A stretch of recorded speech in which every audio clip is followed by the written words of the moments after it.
Can We Talk to God? By Ernest Holmes.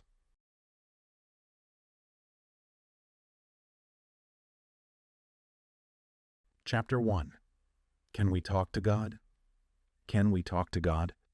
We all know we can talk at God, but it is a different proposition to consider whether we can talk to God. I am considering the topic from the standpoint of communication. Unless we are conscious that we are talking to God, and God is conscious that He is being talked to, we certainly cannot communicate with God. There can be no real communication without a reciprocity of ideas. Either we can talk to God, or we cannot. If we cannot, we may as well realize it and no longer try. And if we can, we feel certain that a little conversation with the deity would do us more good than much conversation with each other. In the old order of thought, we talked at God. We felt as though our prayers ascended and hit the divine ear, and if this were true, they must too often have hit this divine ear with a discordant note.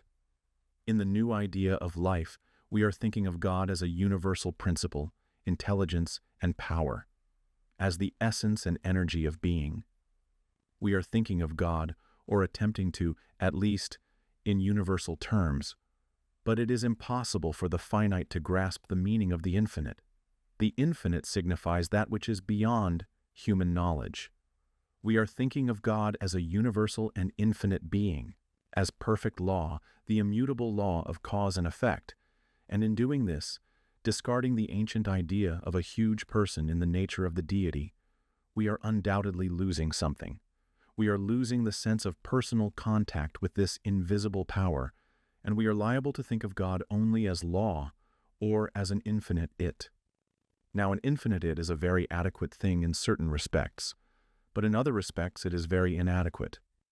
We could not derive much comfort, pleasure, or joy from talking to the principle of chemical affinity, yet we do derive a great benefit from learning that such a law exists. Neither can we hope to get much satisfaction from thinking of God only as an infinite it. We are intelligent. We think, know, and understand at least something. Can we suppose that we are accidents? Can we believe that the works of William Shakespeare are the result of an explosion in a type factory? There must be, and there is, a universal consciousness which directly responds to our thought and is in contact with it. Not only does the human heart long for such a possibility, but the human mind comprehends, understands, senses, feels, and knows it. There are moments when the individual consciousness feels itself merged with the universal. Then it knows, and no longer asks for explanations. The heart longs for, the mind comprehends, and the intellect needs such a contact, the influx of divine ideas stimulating the will to divine purposefulness. It is fundamental to our belief that there is a presence in the universe with which we may consciously communicate and which will consciously respond to such communication. We hold this as fundamental to any consistent philosophy or religion, not only because we long for and actually need it, but because such a presence is an inevitable necessity. How can we assume that, with our finite minds, or even the united intelligence of finite minds, we comprehend all there is? How can we assume that a finite mind constitutes the only intelligence in the universe, or that there is nothing beyond our present comprehension? How can we assume that we could be, unless being itself is a fact?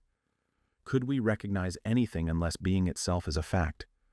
Could we recognize anything unless that which recognizes existed before the thing which is instinctive in the mind of humanity? The idea of our personal relationship to the deity is not there without a reason. It is a proclamation that the deity indwells our own soul, and that we are intuitively conscious of this divine fact.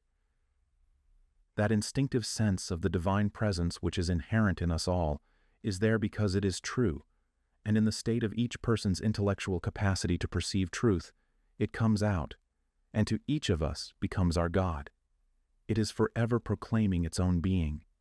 There is a power and a presence in the universe which responds to us so completely, so perfectly, that we shall be amazed when we realize how completely and how perfectly.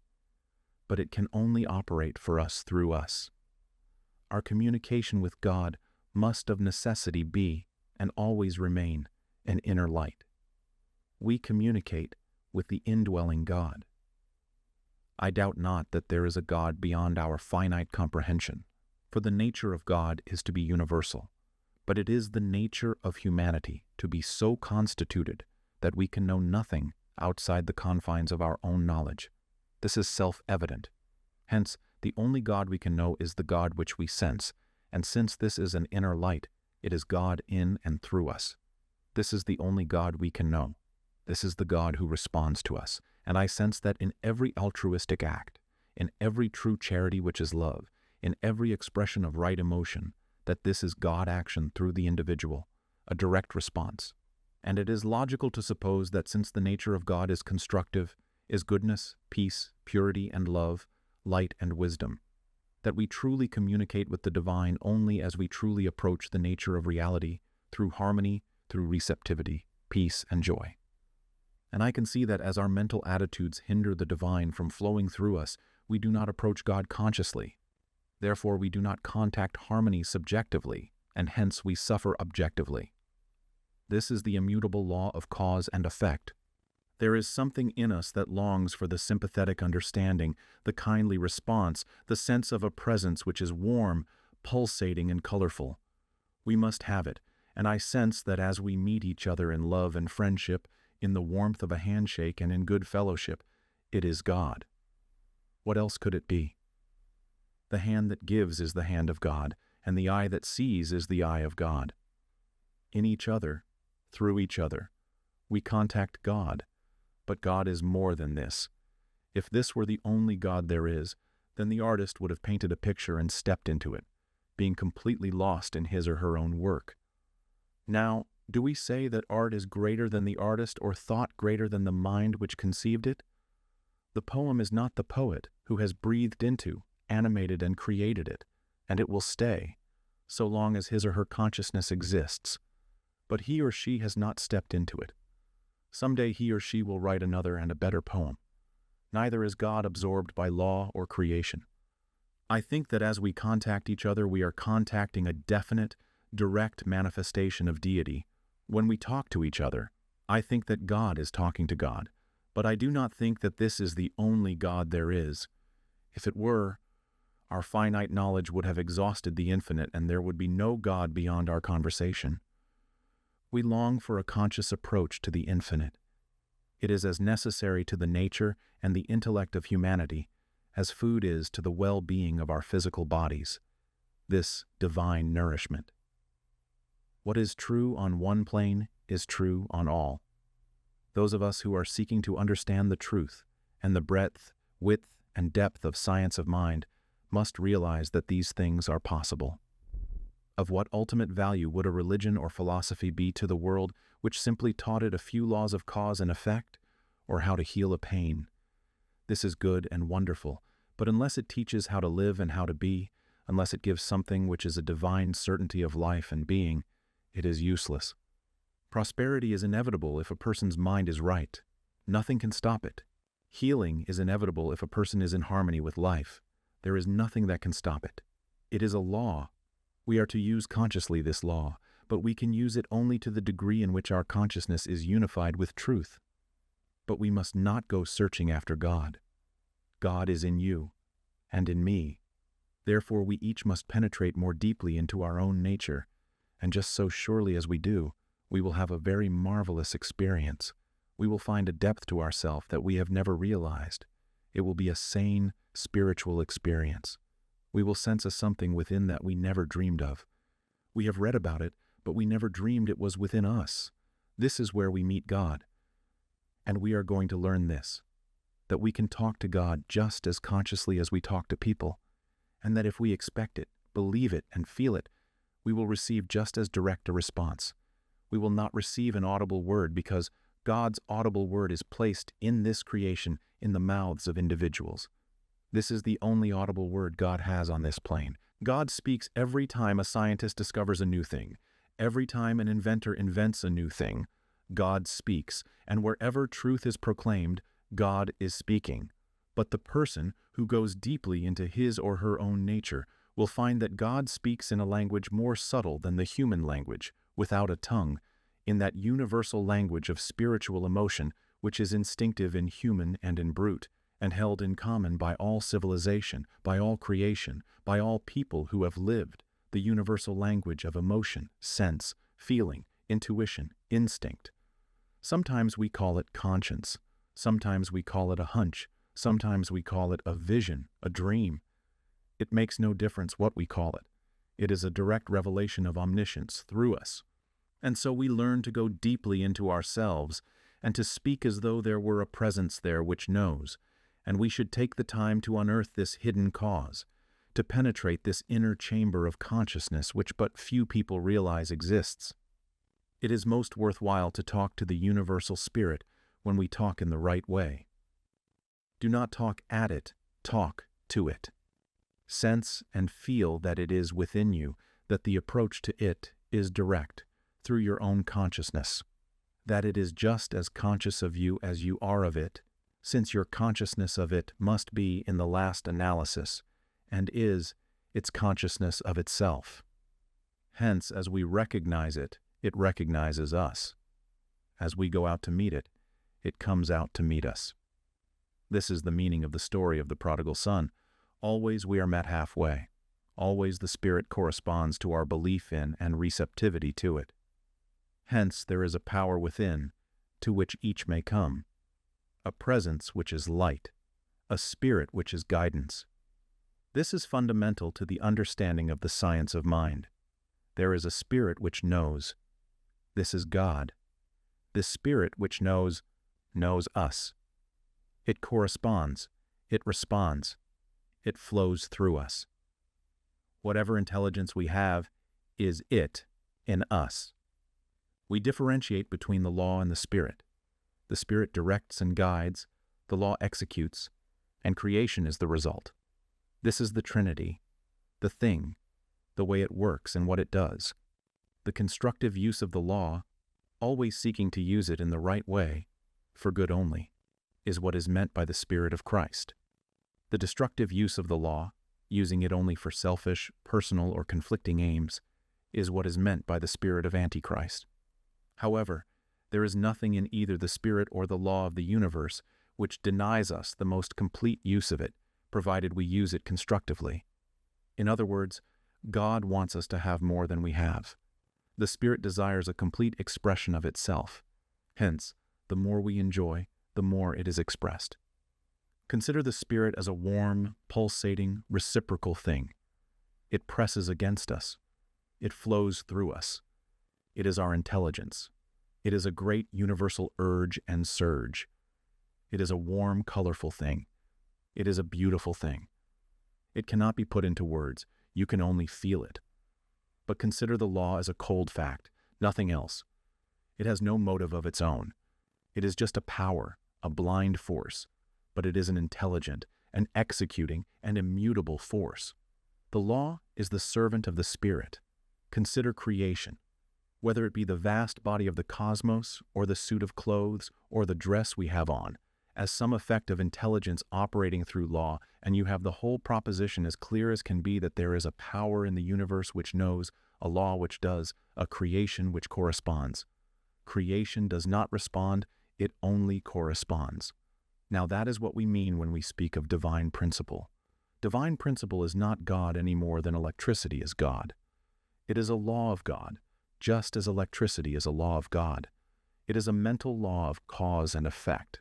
When you impress your thought upon it, it is its nature to take that thought and execute it, exactly as you think it. If there is destruction in the thought, it must destroy. If there is good in the thought, it will execute goodness or healing. This is the principle governing spiritual science, and unless such a principle were, spiritual science could not be. Know that there is something more than law, an intelligence to which we may come for inspiration, for guidance, for direction. A power responding to us, a presence pressing against us, an animation flowing through us, a light within us. This is the constitution of being, the eternal God, the everlasting Spirit, the Father. Chapter 2. The Unity of Truth. Science of mind and spirit bears the same relation to religion that natural science bears to the laws of nature. It is a science of mental and spiritual phenomena, and as such, it appeals to adherents of all religious beliefs, as well as to those who have no particular religious conviction. It appeals to all students of life. We all look to the day when science and religion shall walk hand in hand through the visible to the invisible. A movement which endeavors to unify the great conclusions of human experience must be kept free from petty ideas, from personal ambitions, and from any attempt to promote one person's opinion. Science knows nothing of opinion, but recognizes a government of law whose principles are universal. These laws, when complied with, respond alike to all. Religion becomes dogmatic and often superstitious when based on the lengthened shadow of any one personality. Philosophy intrigues us only to the extent that it sounds a universal note. The religionist who believes in a faith once and forever delivered to the saints is lost to a greater vision. The philosopher whose petty conclusions obstruct a broader viewpoint is traveling in a vicious circle, and any scientist who refuses to accept intangible values has no adequate basis for the tangibility of the values which he has already discovered. The ethics of Buddha, the morals of Confucius, the beatitudes of Jesus, together with the deductions of other great minds, constitute viewpoints of life which should not be overlooked. The mystical concepts of the ancient sages of China keep faith with the sayings of Eckhart or Underhill. The deep thoughts of ages past are reworded in Emerson's essays, and wherever deep cries unto deep, deep answers deep. Science is already deserting its old materialistic basis and indulging in philosophic viewpoints. All branches of knowledge are converging, and a fundamental unity is becoming more and more evident. Revelation must keep faith with reason and religion with law, while intuition is ever spreading its wings for greater flights. Science must justify faith in the invisible. All of us seek some relationship to the universal mind, the oversoul or the eternal spirit which we call God. That we are living in a spiritual universe which includes the material or physical universe has been a conclusion of the deepest thinkers of every age. That this spiritual universe must be one of pure intelligence and perfect life, dominated by love, by reason, and by the power to create, seems an inevitable conclusion. We all wish to feel that the power behind everything is good as well as creative, an eternal and changeless intelligence in which we live, move, and have our being.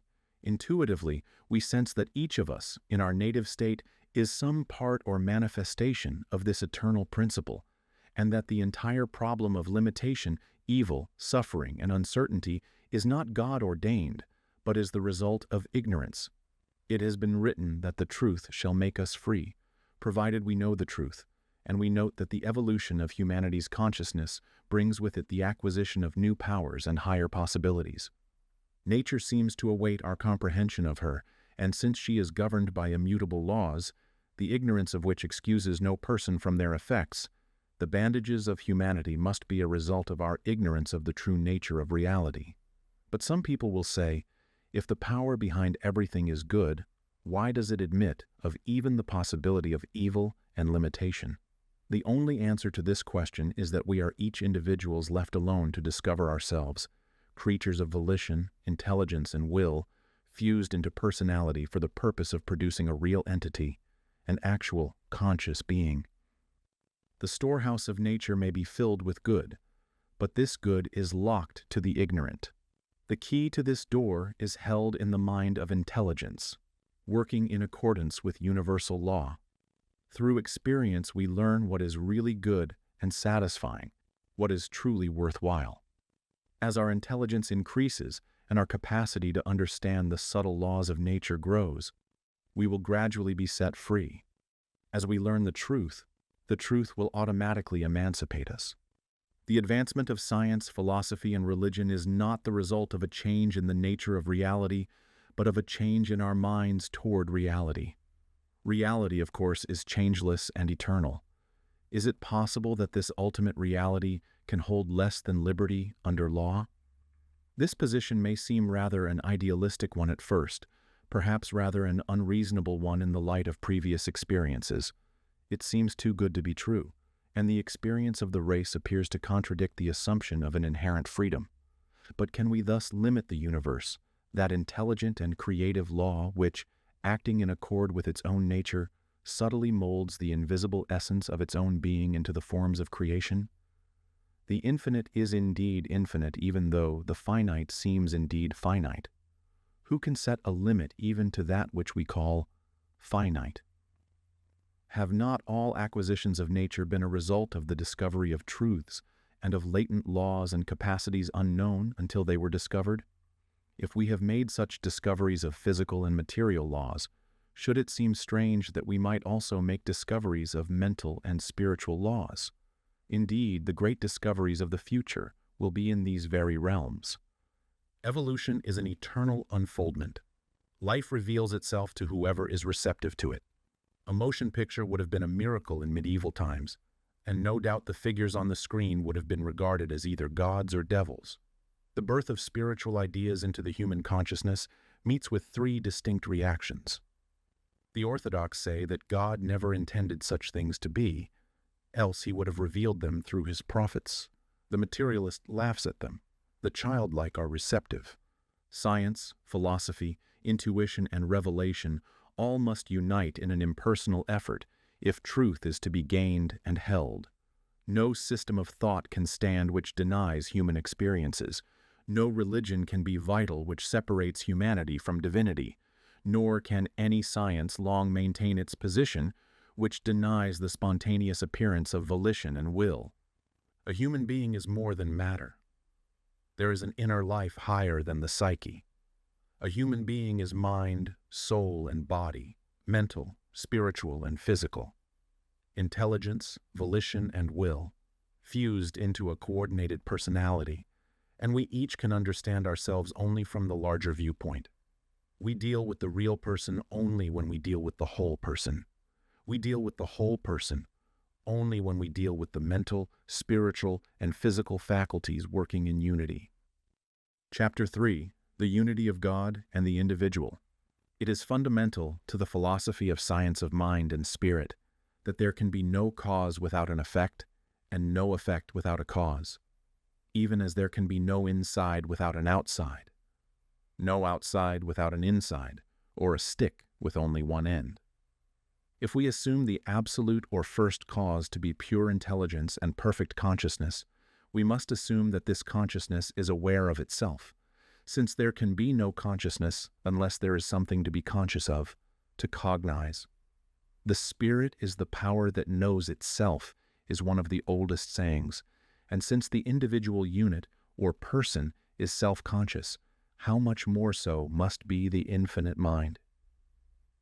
We cannot grasp the meaning of infinite consciousness nor fathom its depths, but we argue from the known to the unknown, from our own minds, with their intelligent consciousness, to an absolute intelligence, which interspheres everything and is manifest through everything. This absolute intelligence is the first cause, or that by which everything is made manifest. All creation, ourselves included, is the result of the contemplation of this first cause within and upon itself. In taking form, it gives form to the formless, thus expressing the reality of its own contemplation, which expression of reality through any particular form produces the element of time, which Dean Inge tells us is a sequence of events in a unitary whole. While neither time nor space are things of themselves, each exists as a necessary complement to the self-knowing mind, which would be unexpressed without time and space. Could we understand absolute causation, we should perceive it to be pure intelligence operating through perfect law and producing perfect effects, which live and have their being not by virtue of an isolated life, but by reason of a universal livingness which permeates all things. We should then see that the world of multiplicity is deeply rooted in a universe of unity, that nothing can happen by chance, that we live under a government of law, from the vast planetary systems to the Garden of Roses, from the archangel, the Christ, to the saint and the sinner, through good and in what we call evil, through cosmic activities and in human destinies, we behold the vast objective panorama of invisible but adequate subjective causes.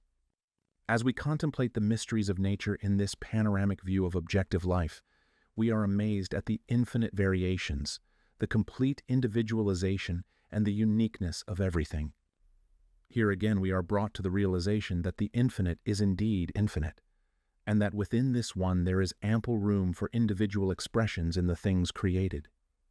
Each is rooted in the whole, and the divine nature manifests through everything. The spontaneity of our inner perceptions which enable us to know truth, either through experiment or by pure intuition, is ample guarantee that humanity is akin to divinity, and that within every person God is concealed, waiting to be revealed through purpose, thought, and act. Within our nature is a reality which knows no difference between itself and the great self. It is this indwelling I, which Jesus referred to as the Father, indwelling him. Since this real I must be perfect, and can produce only perfect effects, it follows that perfect cause already inheres, not alone in the divine, but also in the all-nature. The relationship between the life principle and that which it sustains is self-evidently one of unity. The highest perception of humanity has been our sense of this inner oneness with the Spirit. The more completely we become conscious of this divine union, the more power we have over our own existence. But we should not limit the unity of God and person to the religious field alone, for this has been one of the great mistakes of the ages. We should not separate life from living, spirit from matter, nor divine principle from a universal creation. God is all in all, that is, God is and is in everything. The gardener finds a divine idea concealed in the seed. Loosed into action, this idea produces a plant. The geologist finds the imprint of invisible forces in the rock. The evolutionist reads the history of cosmic activities on this planet as he or she deciphers the unfolding of an intelligent life force carrying creation forward to its consummating point here, which is the production of self-conscious life. The scientist finds an energy concealed in the atom, and the spiritual genius discloses an intuitive knowledge which can be accounted for only on the theory that we lie in the lap of an infinite intelligence. So close is the union of creation with the Creator that it is impossible to say where one begins and the other leaves off. Emerson tells us that nature is spirit reduced to its greatest thinness, and Spinoza says that mind and matter are the same thing, while Jesus boldly proclaimed that the very words which he spoke were spirit and were life. Brother Lawrence, a Carmelite lay brother of the 1600s noted for his prayerful life, reached a stage of perception where it was impossible for him to pick up a straw without realizing that it was God acting through him. Robert Browning writes of a spark which we may desecrate but never quite lose, and he further proclaims that all are God's, though in the germ. Wordsworth sings that heaven is the native home of all mankind, and Tennyson exclaims that more things are wrought by prayer than this world dreams. Shakespeare perceived sermons in stones and good in everything. We are on the verge of disclosing a spiritual universe and will ultimately conclude that what we call the material universe is a spontaneous emergence through evolution of inner forces which cannot be explained but which must be accepted. How then can we doubt that the very mind which we now use is the intelligent principle from which all that lives draws its power to be and to express? In mental treatment, this sense of our union with the divine mind constitutes the power of the spoken word. Jesus proclaimed, "It is not I but the Father who dwelleth in me, he doeth the works." The mystical marriage is the recognition of this inner union. Thy Maker is thy husband is a proclamation of an eternal oneness. Wilt thou be made whole is the question which this inner principle places before the intellect. Who can answer the riddle of the universe? The silent sphinx obstructs our pathway until the question is answered. When the isolated sense of separation melts into one of unity, the riddle is solved and the menacing monster becomes an obedient servant. "Come unto me, all ye that are weary and heavy laden, and I will give you rest," is an invitation of an invisible host, revealing itself through the mind of one whose eyes were open. The furtherance of evolution depends upon our ability to sense a unity with nature and her forces. When the knowledge of this unity comes alike to all people, the tread of armies will cease, and the bugle call will echo the soft notes of brotherly love. In mental and spiritual healing, the supremely important thing to emphasize is the presence of good and its perfect unity with the individual. Chapter 4. Law, the servant of the word. The subjective law of our being is subject to our conscious use of it. Of this fact, psychology and mental science have ample proof. The subjective reactions to thought are not volitional. Humanity, as we understand ourselves, is the result of our conscious thoughts and acts, plus our subjective reactions to life, plus that indefinable something which is the spirit in us. This spirit emerges through us, is aware of itself and aware of us. The subjective mind has no self-consciousness, but is intelligently aware of the direction which it receives. It is an effect rather than a cause, a medium or a way rather than a thing or an entity. It apparently becomes an entity, but always by proxy. Having no power of initiation, no self-will or conscious choice, it remains plastic, though creative, a thing to be used, a law which must obey. Insofar as these foregoing statements are understood, they seem provable. How far-reaching the possibilities inherent in these thoughts may be, no one can state. Everything happens as though they were true. Hence we have a perfect right to accept them and proceed on this basis. It is generally accepted that subjective mind is the silent builder of the body, the seat of memory, and the repository of thought and emotion. This inner consciousness is the medium between thought and its manifestation. Unconscious of itself, it is still conscious of what it is doing. Unknowing within itself, it yet knows how to do. Impersonal by nature, it takes the imprint of personality. Neutral, it has no choice. Plastic and receptive, it must reflect. Acting in accord with natural law as intelligent, creative energy, it brings a creative genius to bear upon the word, far transcending that of the conscious intellect of the entire human race. It seems a paradox that the conscious mind can direct an intelligence greater than itself, which intelligence neither knows that it is power, nor that it is intelligence. And yet, are we not constantly using such powers? Who knows how the egg becomes a chicken? Who knows how solid and liquid foods convert themselves into blood, bone, and tissue? And yet we know that they do. When we arrive at the nature of things, there is nothing to do but to press forward with faith in its reliability.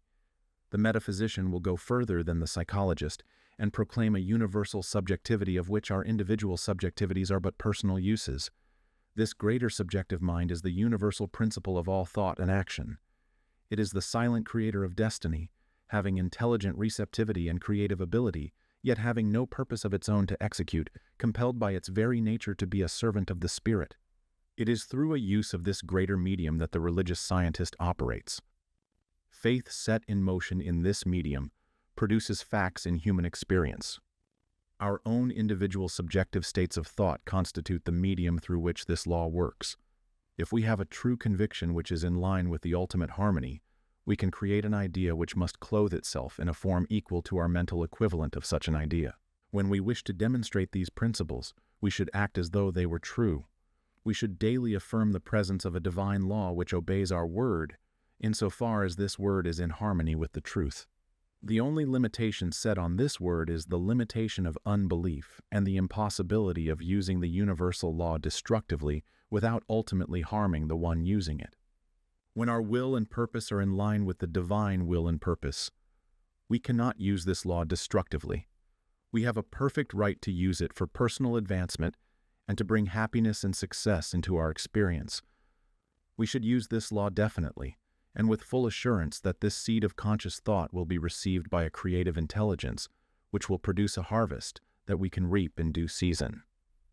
This universal subjective mind exists to us only as a latent possibility until we specialize it. Like other energies of nature, it is something to be used. The declaration that it exists and that we believe in its possibilities is merely a statement of principles, a proclamation of our faith in the responsiveness of nature to the needs of humanity, but a proclamation of faith never built a house nor drove an automobile. Faith without works is dead. The uncultivated desert remains a wasteland. An image uncaught by the purposive will often degenerates into idle daydreaming and futile fancy.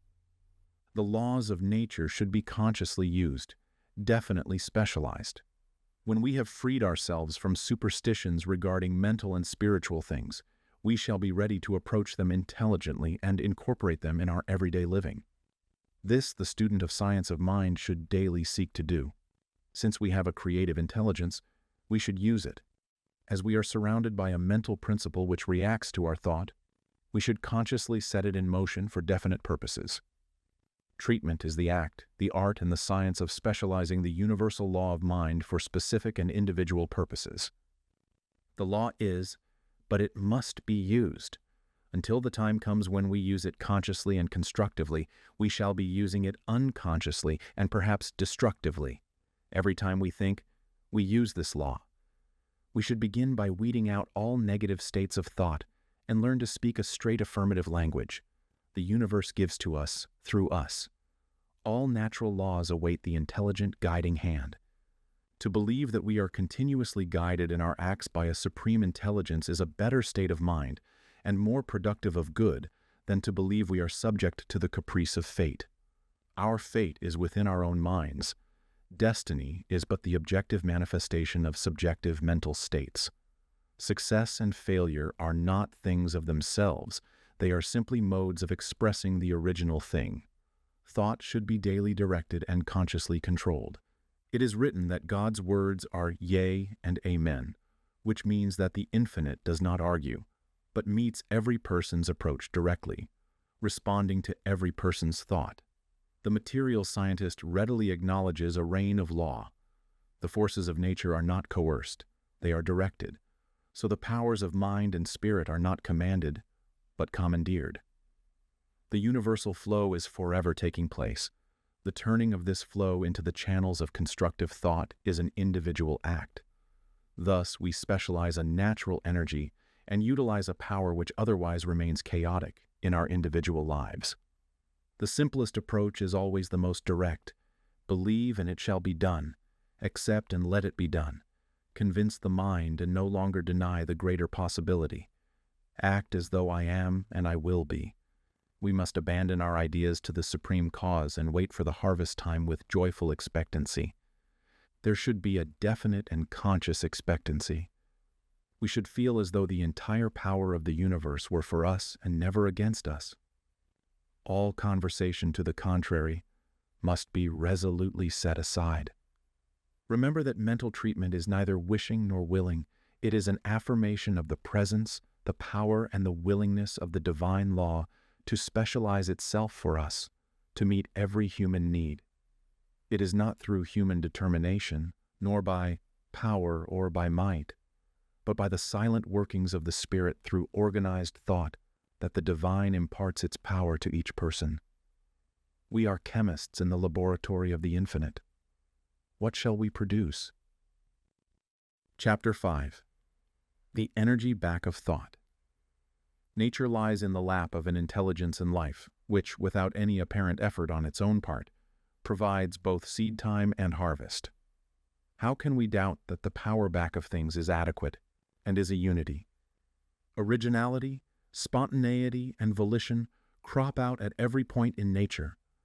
We can see but one reasonable conclusion, that back of everything, coordinating everything, is a unitary power, all-knowing, all-wise, all-good, all-beautiful, absolute, birthless, deathless, and changeless. Our popular religions, with their half-gods, are but different resting places of the mind, inns where the weary soul rests overnight on its journey from the outer circumference of materialism to an inner consciousness of idealism. At the dawn of a greater vision, with the dew of eternity on the garden, the soul ventures forth to find a better God. Our half-concepts come as we need them and remain while we need them, to be finally lost in a greater concept of reality.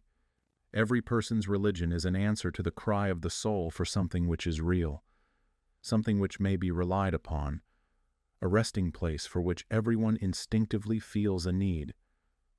We are created, we are told, in the likeness of the eternal, after the image of the infinite.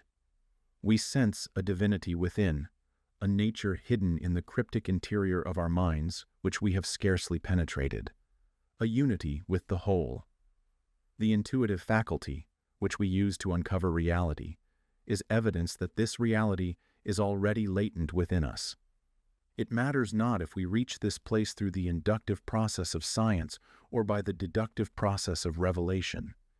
It is useless for the materialist to say that revelation is a myth, for it can be shown that science is an inductive process leading to deductions, and that all deductions are revelations.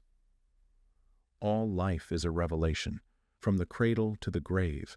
By revelation is meant the uncovering of that which already is in essence, law and order. The most penetrating and far-reaching conclusions ever made by humanity have announced that creation is a result of the contemplation of God. The law of the universe propels mind into action, action into creation, creation being an effect, a result. The creative word of universal intelligence projects itself into form.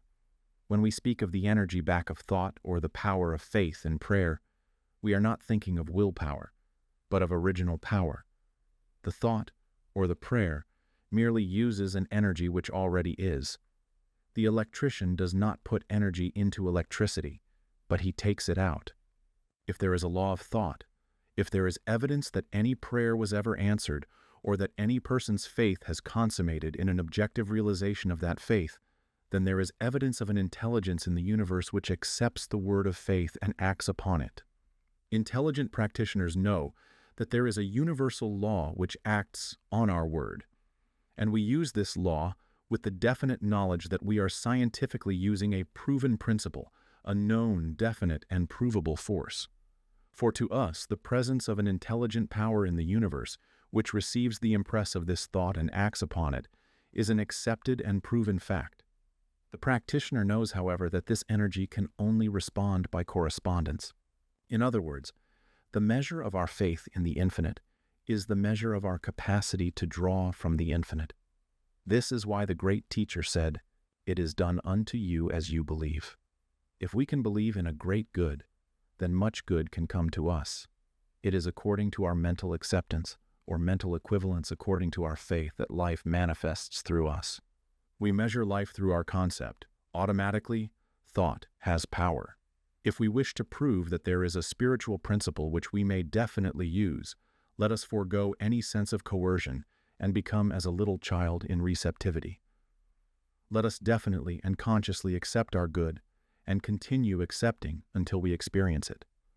We must subject ourselves to the law if we wish the law to subject itself to us. A good-natured flexibility with oneself and a faith persisting in the face of anything which would contradict it is the only way to approach the principle of right action. Deeper than our mind is the spirit, which we but slightly comprehend. From this universal reservoir, a power passes through our minds into action. When the mind is peaceful and still, it catches a vision of this greater good. While the mind is in turmoil and combat, it cannot receive an image beyond the limiting circle of the small measure in which it has been treading around. Somewhere, the walls of experience must be broken down. We must learn that we can transcend our previous experiences, that behind the finite is the infinite. We shall not arrive at the point of demonstration while we believe it is necessary to put energy into spirit, thus usurping the throne of the original creative genius. There is an energy in thought, not because we will it to be so, but because it is so. Definite thinking draws this energy to our conscious desires and demonstrates at the level of our faith in the law of God. There must be a conscious belief on the part of those seeking to demonstrate this principle, that their faith and thought are but the avenues through which the law expresses itself to them. In the technique of mental treatment, thought merely uses the power intelligently. The will decides how the power is to be used. If we have a problem to solve, we must know that intelligence is now solving it. This is to be remembered when giving a mental treatment. The treatment should be concrete, specific, conscious, definite, embodying the general ideas which one wishes to bring into objectification. While there is a point of decision and choice in treatment, there must be no outline. If the treatment is the cause, the demonstration is the effect and is already in the cause, as the flower is in the seed. It is written, I am the Alpha and the Omega. Treatment should be given with a complete acceptance that there is a power, an intelligence, and a law which operates upon the word. Whatever the mind holds which denies this acceptance should be consciously neutralized, clearing the field of doubt and leaving the mind open to the cause.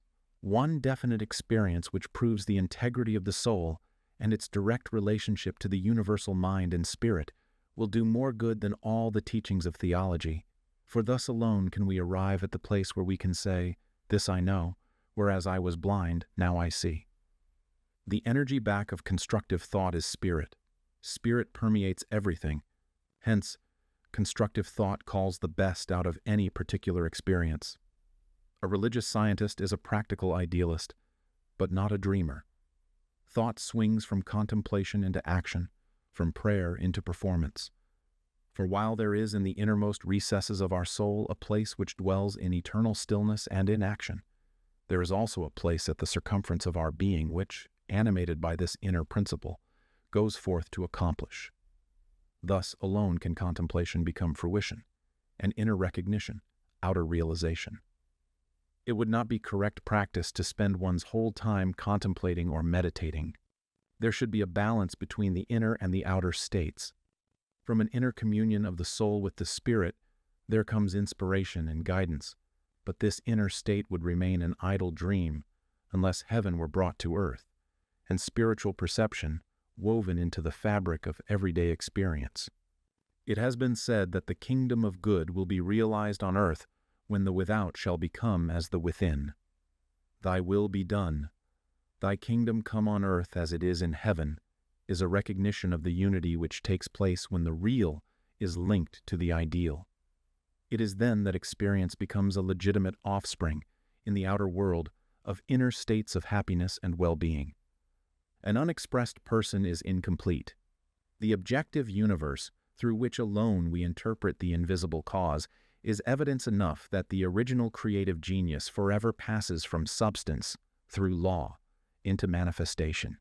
We would defeat the very purpose of life should we live in a continuous state of meditation or prayer, oblivious to the objective world. The practical values of spiritual perception remain latent until objectified. Any attempt to isolate oneself from the world of action is contrary to the order of the universe, therefore futile. As practical religionists, we seek to make our dreams come true, and unless our dreams are subjective hallucinations, they will become actual experiences if we demonstrate our principle, which is that true ideas pass through into accomplishment. Unless we are engaged in spiritual and mental practice, we need not spend more than 30 minutes or an hour each day in meditation.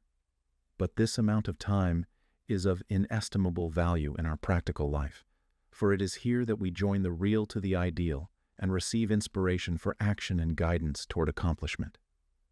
In actual practice, we try to sense the union of the Spirit with everything we are doing, and as there is no great and no small to the soul that renaketh all, it follows that our slightest desire is important to the universe, since it is some expression of the parent mind through us. This gives a dignity to our slightest undertaking and places a greater value on human endeavors. The happiness of the individual life is essential to the universal wholeness, for thus alone can it find an extension of itself. As we seek to demonstrate the power of spiritual realization in our everyday affairs, we should think of ourselves as being divinely guided, affirming that our mind is continually impressed with the images of right action, and that everything in our life is controlled by love, harmony, and peace. That everything we do prospers, and that the eternal energy back of all things animates everything which we undertake. Every objective evidence to the contrary should be resolutely denied, and, in its place, should come a sense of right action. We should feel a unity of the Spirit in us with the Spirit in all people and running through all events. We should definitely declare that the Spirit within us is the Spirit of God, quickening into right action everything which we touch, bringing the best out of all our experiences, forever guiding and sustaining. The greatest good which our mind is able to conceive should be affirmed as a part of our everyday experience. From such daily meditation, We should venture forth into a life of action with the will to do, the determination to be, and a joy in becoming. Chapter 6. Spiritual Evolution. The evolution of humanity is definite, unhurried, and purposeful. This purposefulness is proven by the fact that something is evolving in a definite manner. There is intent behind the life of the individual. It makes no difference what the process is through which this intent is working. It matters not whether we intuitively conclude ourselves to be the offspring of a divine consciousness, or whether we take the more painstaking process and trace our pedigree back to its first movement. We shall arrive at the same conclusion, that something definite is taking place. Beloved, now are we the sons of God, and it doth not yet appear what we shall be. But we know that when he shall appear, we shall be like him, for we shall see him as he is. The writer was referring to the Christ idea, the universal sonship, the God-intended person, set before us in the Christian scriptures as the Christ, the ideal person. We are told that all are members of one body, which is the Christ, the Son begotten of the only Father. And it cloth not yet appear what we shall be, but we know that when he shall appear, we shall be like him, for we shall see him as he is. And yet it says, Beloved, now are we the sons of God, even though the process of evolution is still taking place and has not stopped, and perhaps never will stop, because we shall always unfold. We are now, though, in a state of incompletion, the children of God, and as we more completely evolve, we shall see the Christ appear, and, when he shall appear, we shall be like him, for we shall see him as he is, being transformed from glory unto glory by reason of that divine urge hidden within each of us. The writer was talking to his associates and saying, Do not fear, you are now the sons of God. Do not worry. It is necessarily so. As your consciousness expands, you will understand what true sonship means, what God is, what divine sonship means. As you awaken, you will realize that you are awakening to yourself. When he shall appear, we shall know him, because we shall be like him. This is the message he was trying to convey, that even now the divine reality is accomplished in the infinite mind. Beloved, now are we the children of God. In other words, within each one of us is an indestructible, an eternal person, a spiritual person, a God-intended person. So we are told to be transformed by the renewing of our minds, by the putting off of the old person and the putting on of the new, which is Christ, the God-intended person. As we trace the unfoldment of human personality, we find a calm, unhurried, definite, and irresistible impulse, building finer forms and more intelligent avenues of self-expression, coming up through all the stages of unconscious and simple conscious organisms until at last it reaches a cycle which ushers in self-conscious humanity. A very definite step takes place when we come to self-conscious humanity.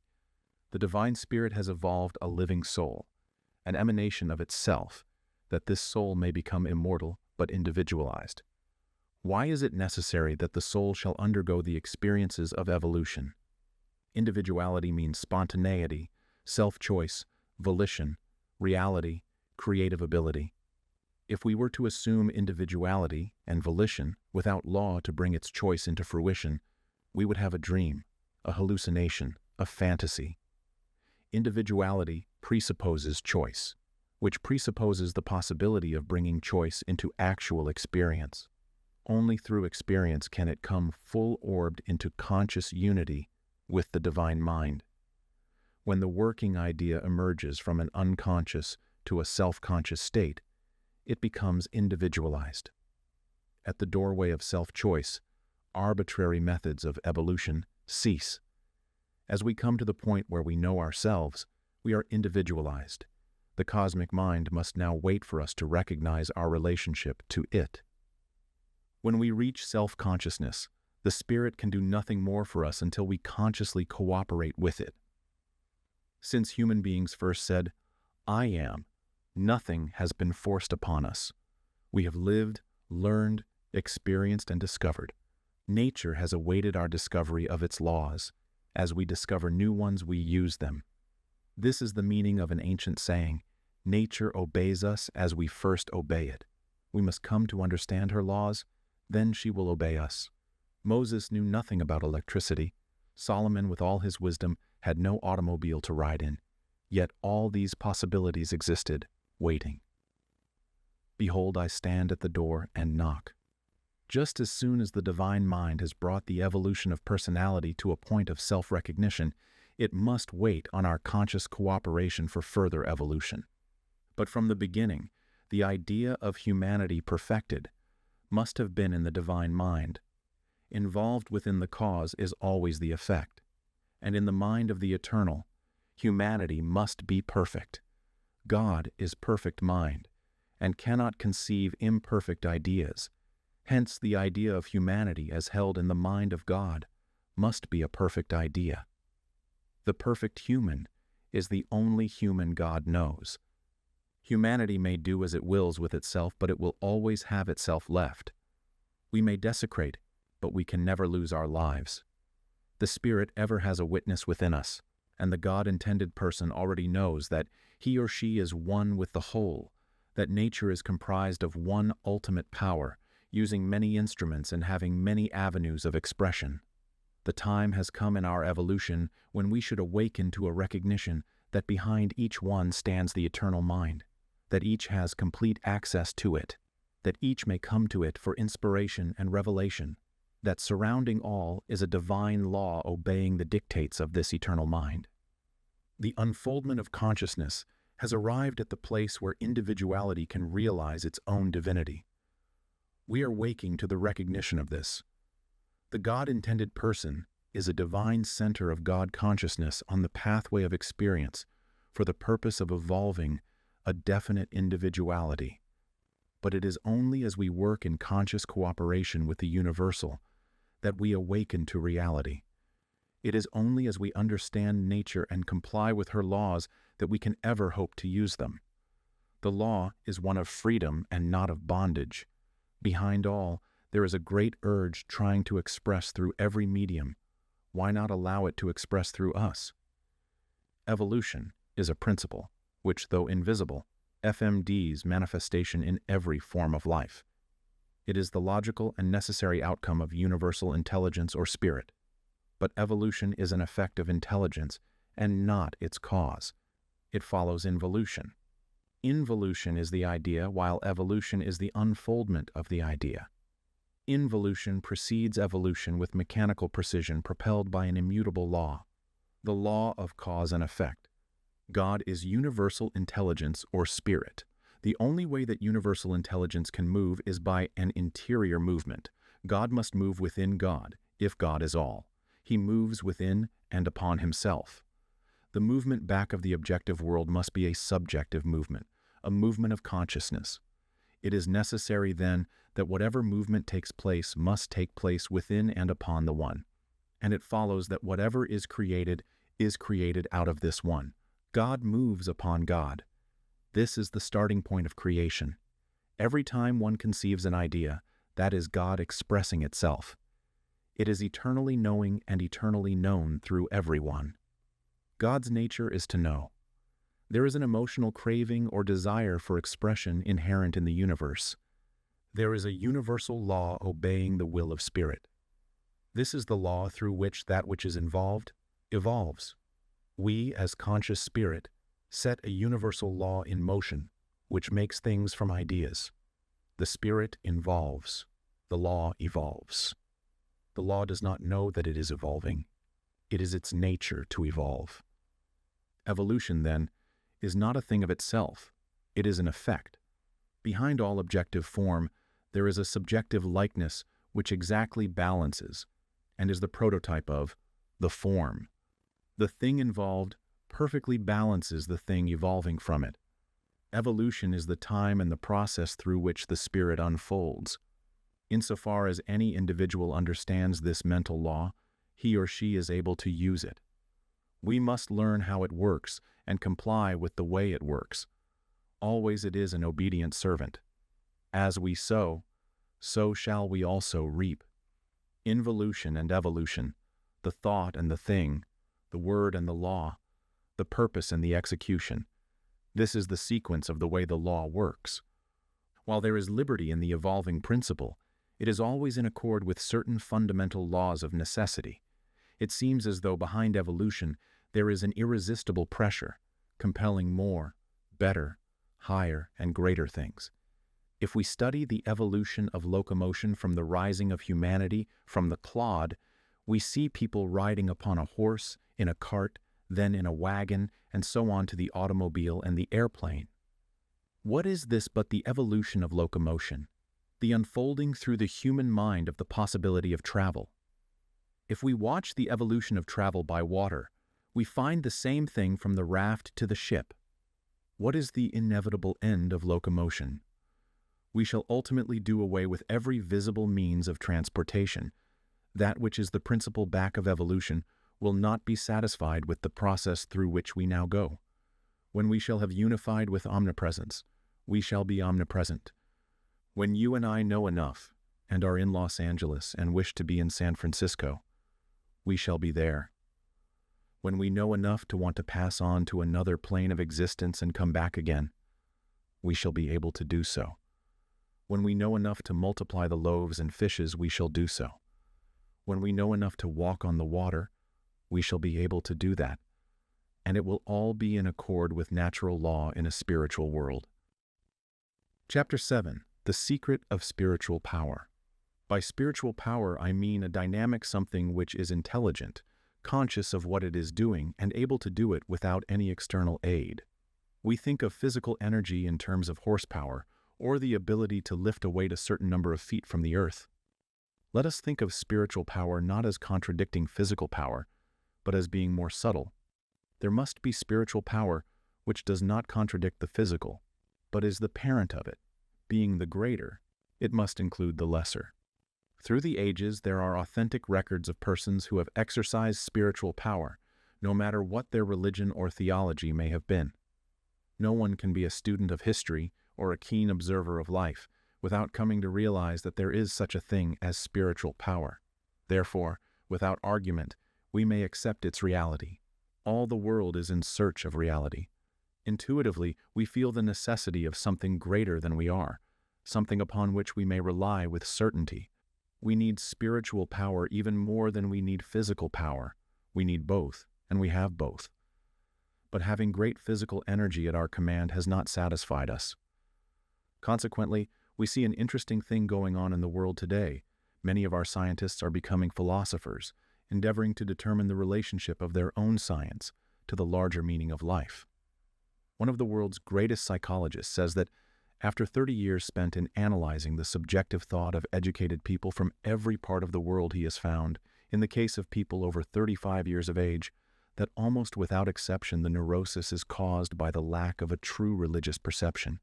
He is not speaking as the theologian, but as a scientist and a physician, when he states that in no case has there been a permanent healing without the restoration of some type of religious faith.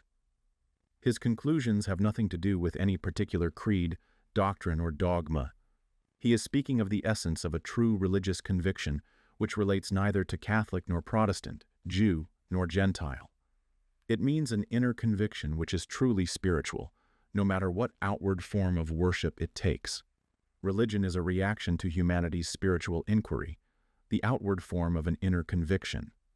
But all through the ages, those who have been truly spiritual, no matter what outward form their conviction took, have had this in common. They have believed in something greater than they were, and a something which responded to them. This belief is the very basis of spiritual power. It is the fundamental principle of every religion. We do not need to discuss the merits or demerits of other people's religions. Every person's religion is good and necessary to him or her, or he or she would not have it. We like ours. That is why we espouse its cause.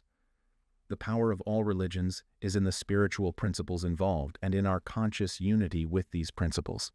There is such a thing as spiritual power. But what shall we do with the people who are so full of common sense that it fairly oozes out of them? They are perhaps in many ways very scientific people, probably marvelous mathematicians who may know all about the physiological structure of the anatomy, but with it all they are so full of common sense that it has become a disease with them. They are so sane that they and meat into fingernails, and yet here they are. So let us feel that when we are discussing spiritual power, we are talking about something that is real. We have more evidence of the soul than we have of the atom. Much was known about the soul before we ever heard of the atom. Actually, matter disappears into an entirely theoretical and hypothetical field, and no one knows what it is. Through the ages, there have been people like Jesus, Buddha, Emerson, like many saints of the Catholic and Protestant churches, and many saints who had no church, who have had and used a subtle spiritual power. So far, psychology has not accounted for this power. The pursuit of philosophy is a search for it. Most scientific research has overlooked it, but it is the very essence of religion and its highest goal, a union with some invisible but intelligent reality to which we have given the name of God or Spirit. The approach of innumerable people to reality has produced a corresponding response and reaction from whatever it is they have contacted, which is just as tangible as a cornfield at harvest time or as a sunset. We are just emerging from an age of such extreme scientificism that it almost produced a spiritual stagnation of the soul. People thought that because everything could be resolved into law, nothing spiritual was left. That age is passing. It was perhaps necessary in order to usher in the remarkable things science has done for us. But we need scientists who are able to ponder deeply on the meaning of their own discoveries. Why is it that all scientific research leads back into that invisible source of nature from which all things spring? It seems as though the end of all the sciences converge in the beginning of an infinite unity from which each one must emerge. This is a belief of many scientific people of our day.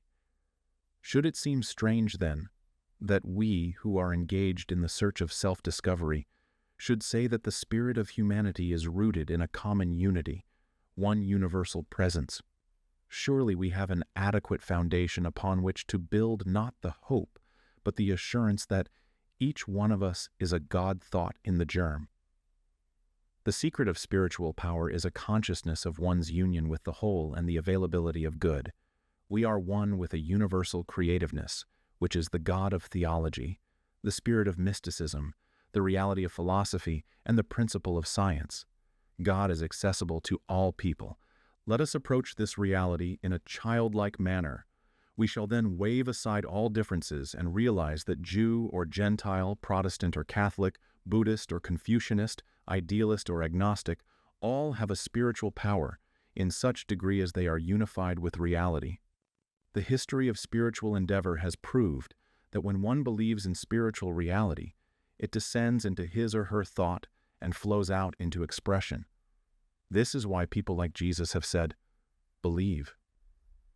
I have often felt that the spirit must be pure belief, pure imagination, pure feeling, perfect volition, and complete knowingness, fused into a unity, an infinite personalness, as personal to you and to me as we are to each other. God must be more than a mathematical principle. Spirit is the cause, the essence of that being from which we are personified. In that place where the Spirit personifies, it must be personal to us, not separate from us, but personal and present in us. Perhaps this is the meaning of these sayings, "It is not I, but the Father who dwelleth in me," or "The Father is greater than I." Spiritual power arises from a consciousness of our unity with the whole and an awareness of the direct responsiveness of the Spirit to us. Its creativeness being with and in us, it is ever available, not as some far-off divine event toward which the whole creation moves, but as that thing Whitman meant when he said that within each of us nestles the seed of perfection, and what Emerson meant when he said that Jove nods to Jove behind each one of us. It is the thing all spiritual enlightenment has recognized, God incarnated in the individual. As Emerson said, "Let us not say God was but is, not God spake, but speaks." The immediate availability of the presence of Spirit is neither in the mountain nor at the temple, neither lo here nor lo there, for behold, the kingdom of God is within you. This is a perception of spiritual power. Therefore, when we speak the truth, it is no longer I, but the Father who dwelleth in me. Could we thus conceive of the divine Spirit as being incarnate in us, while at the same time ever being more than that which is incarnated? Would we not expand spiritually and intellectually? Life is creative, it is intelligent, it responds to us intelligently. To know this is one of the secrets of spiritual power.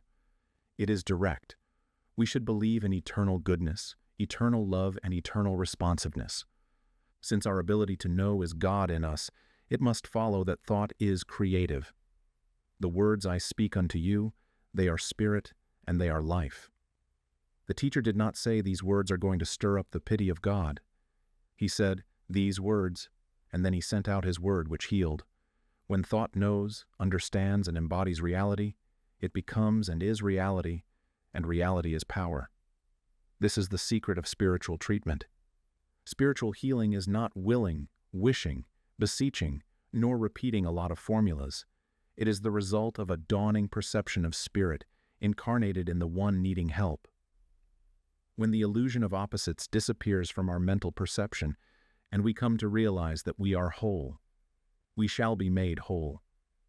I was reading an article a few days ago written by one of the foremost psychologists of our day, in which he said that analytical psychology is effective in such degree as physicians analyze out of themselves the complexes which are in their patients.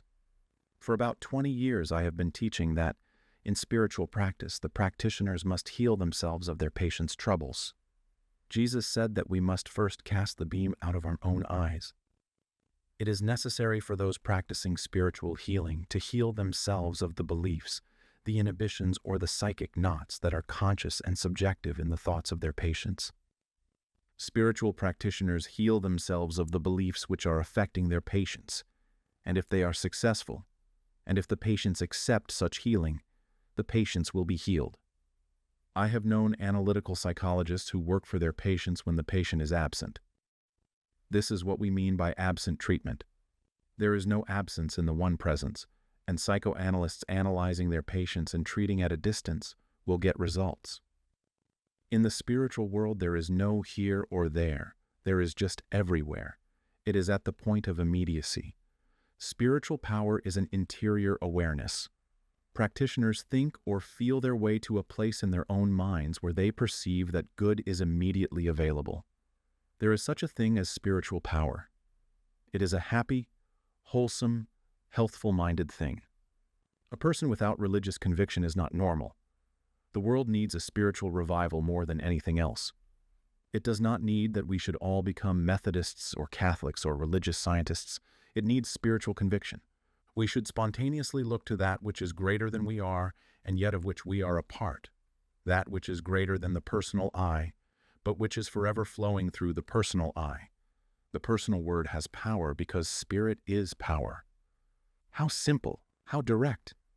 Should we not consciously practice this, the greatest of all sciences, the purest of all religions, the most intelligent of all philosophies? Chapter 8. On Becoming Receptive to the Divine. I was stimulated to discuss this topic through reading an article by a great industrialist in which he states that in his belief we are surrounded by ideas, that we have always been surrounded by ideas, and that if we were receptive to them, we should be able to find out anything that we wish to know. But, he says, thinking is the hardest thing in the world.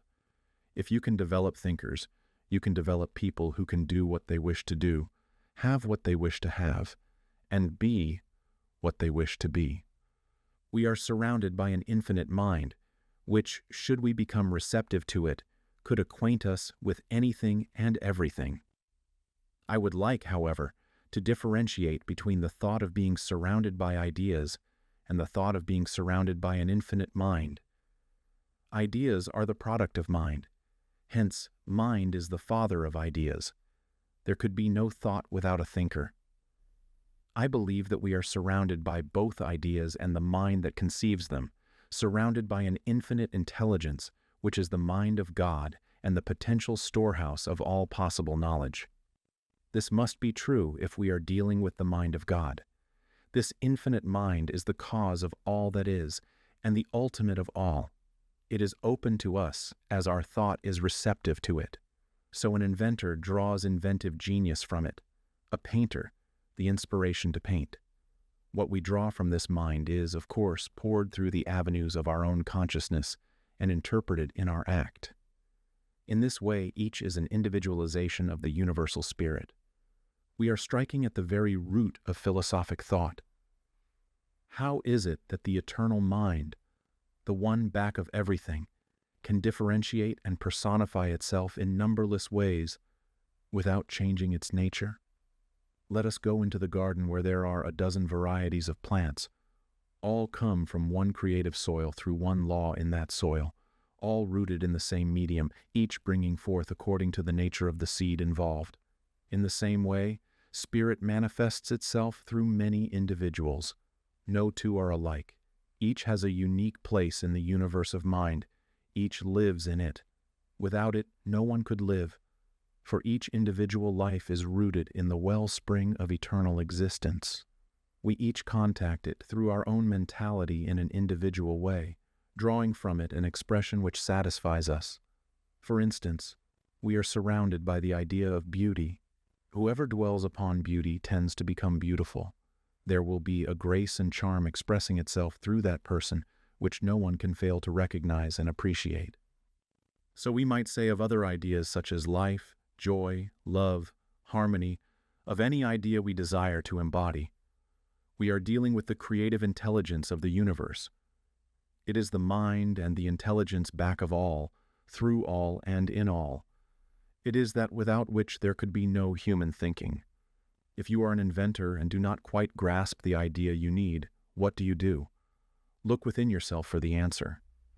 Say, creative, inventive genius within me, the knower, that which I wish to know about this particular thing is now known to me. Make your words specific and direct. When the universal mind flows through the individual, it comes to the surface of the conscious mind as an actual experience. Truth comes from the inner to the outer self, from God, the universal spirit, to God, the manifest person. For every person is a direct manifestation of God. There is a greater mind within each one which may be called upon. There is nothing too small or too great for this mind. Listen, be receptive, believe absolutely, be convinced. The one with a great purpose in life is always consciously or unconsciously holding this purpose up to the universal influx, thus causing an outpouring of divine wisdom through his or her own individual mind. I believe that all great people have done this.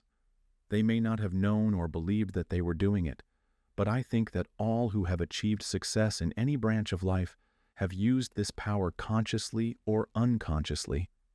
It makes no difference whether we say ideas come from God or from humanity, for when we get back to the real person, we cannot separate that person from God. God, the universal, individualizes in each person. All are personifications of the same spirit. The spirit is one and not two. It is a perfect whole. Feel that it expresses itself directly through you, is your guiding star in every enterprise. Go not thou in search of him, but to thyself repair. Wait thou within the silence dim, and thou shalt find him there. There is a side to us which lies open to the infinite. The infinite wisdom becomes human knowledge in such degree as the human furnishes a channel through which it may flow. The greatest people who have ever lived have recognized this fact. They have consciously expected it, consciously accepted it, consciously received it, and there came a time when they consciously felt it flowing through them. If we need divine guidance, we should consciously call for it, saying, "Perfect Spirit within, which cannot be mistaken, acquaint my mind."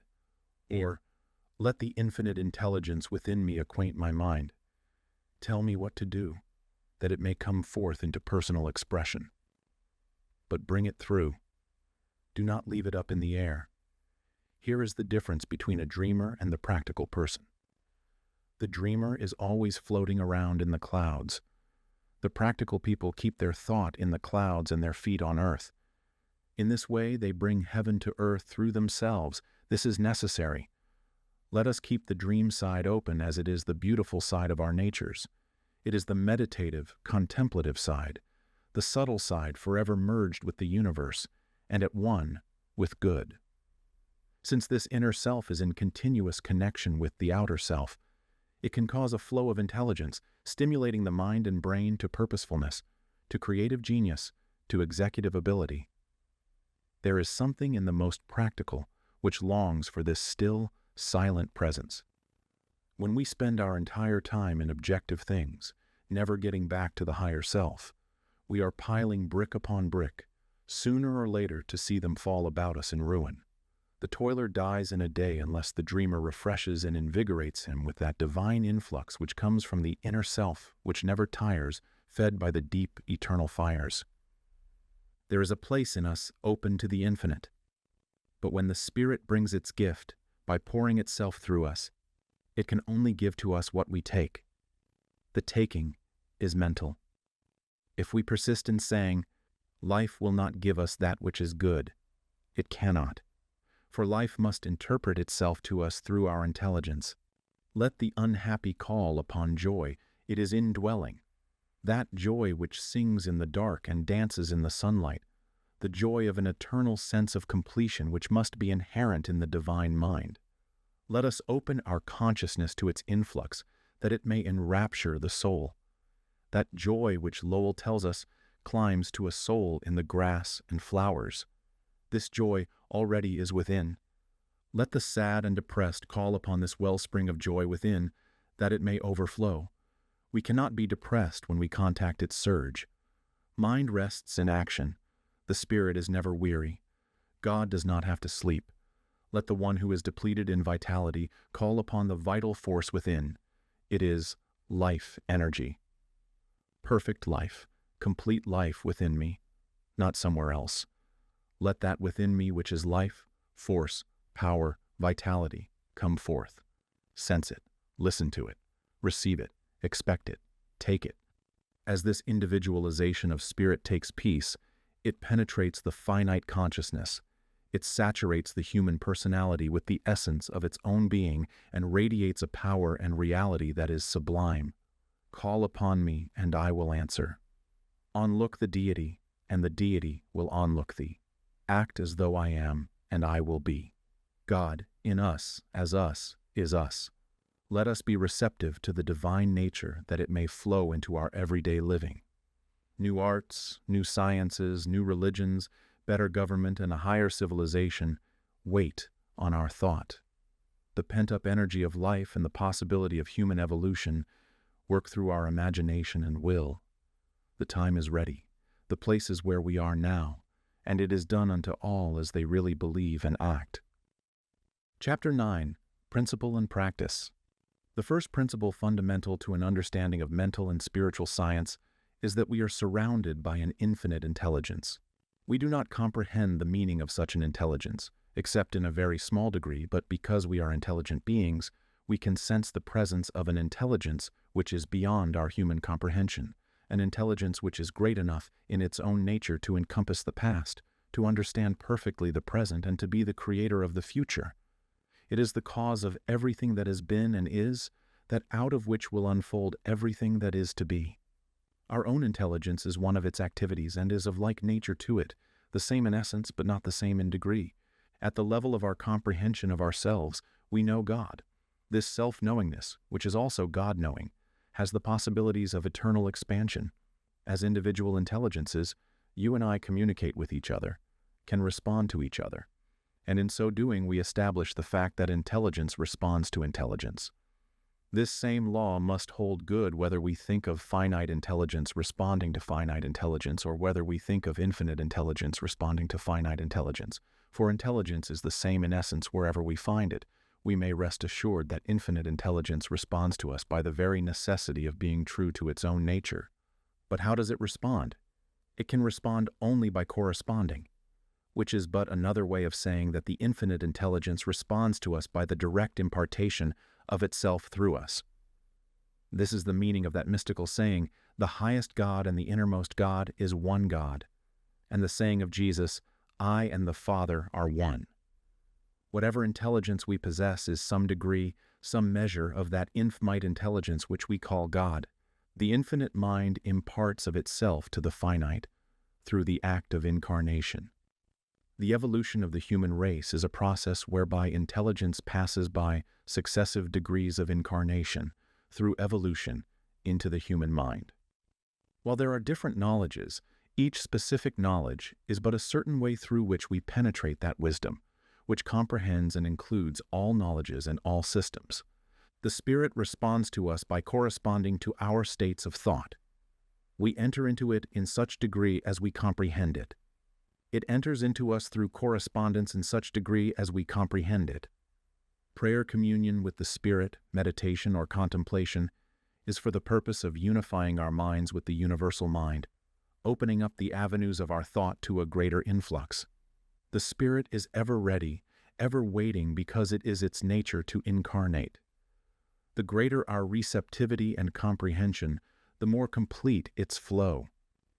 The universe is not only a spiritual system, it is an orderly system. We are living under a government of law, always, whether we deal with the soul, the body, or the spirit, whether we are dealing with physics or with metaphysics.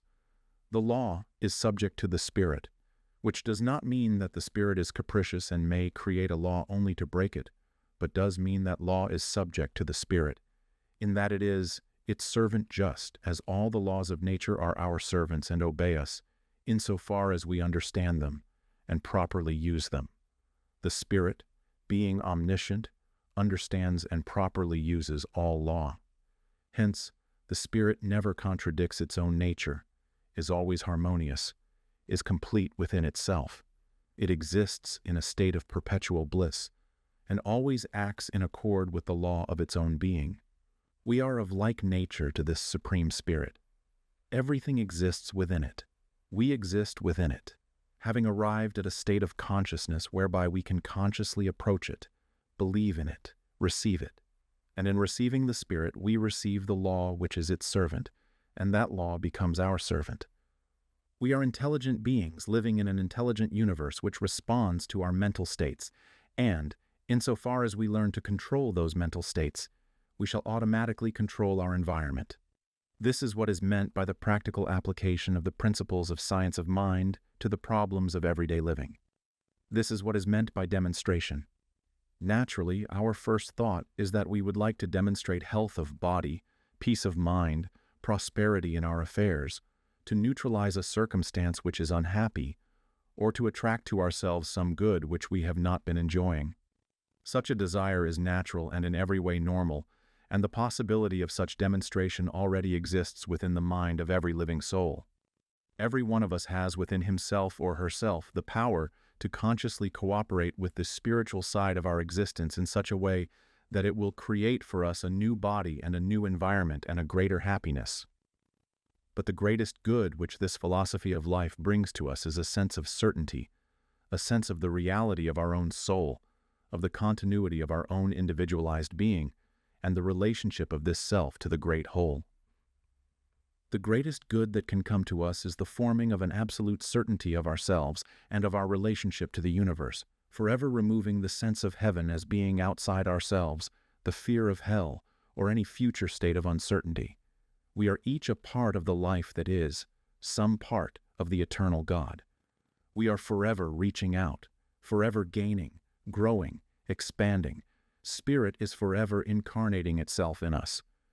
Such an understanding teaches us that there can never come a time when we shall stop progressing, that age is an illusion, that limitation is a mistake, that unhappiness is ignorance. We cannot be afraid when we know the truth. The greatest good accompanying such an understanding of truth will be the elimination of fear. This understanding will rob us of our loneliness and give us a sense of security which knows no fear, a peace without which no life can be happy, a poise which is founded on this peace, and a power which is the result of the union of peace with poise. We can be certain that there is an intelligence in the universe to which we may come, which will inspire and guide us, a love which overshadows. God is real to the one who believes in the Supreme Spirit, real to the soul which senses its unity with the whole. Every day and every hour we are meeting the eternal realities of life, and in such degree as we cooperate with these eternal realities in love, in peace, in wisdom and in joy, believing and receiving, we are automatically blessed. It is not by a terrific mental struggle or soul strain that we arrive at this goal, but through a quiet expectation, a joyful anticipation, the calm recognition that all the peace there is, and all the power there is, and all the good there is love, the living Spirit Almighty. A mental treatment is a definite act of the conscious mind, setting the law in motion for the one specified in the treatment. A treatment is a spiritual entity in the mental world, fully equipped with the intelligence and the power to demonstrate itself. When we are giving a treatment, we believe that our word is operated upon by an intelligent, creative agency, which has at its disposal the ways, the methods, the means, and the inclination to receive our treatment, and to create those circumstances which would be the logical outcome of this treatment. If we wish to demonstrate supply, we would not say, "I am a multimillionaire," but we would seek to realize that infinite substance is irresistible supply. We would say to ourselves, "I am surrounded by pure spirit, perfect law, divine order, limitless substance which intelligently responds to me. It is not only around me, but it is also in me. It is around and in everything. It is the essence of perfect action. It is perfect action in my affairs. Daily I am guided by this divine intelligence. I am not allowed to make mistakes. I am compelled to make the right choice at the right time. There is no confusion in my mind, no doubt whatsoever. I am certain, expectant, and receptive."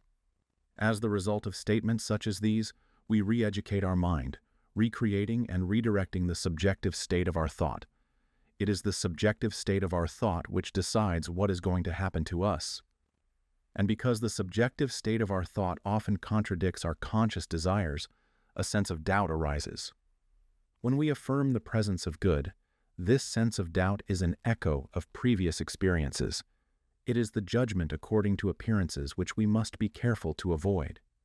Unless we are conscious that we are dealing with a transcendent and creative power, how can we expect to demonstrate at all? We must never lose sight of this power.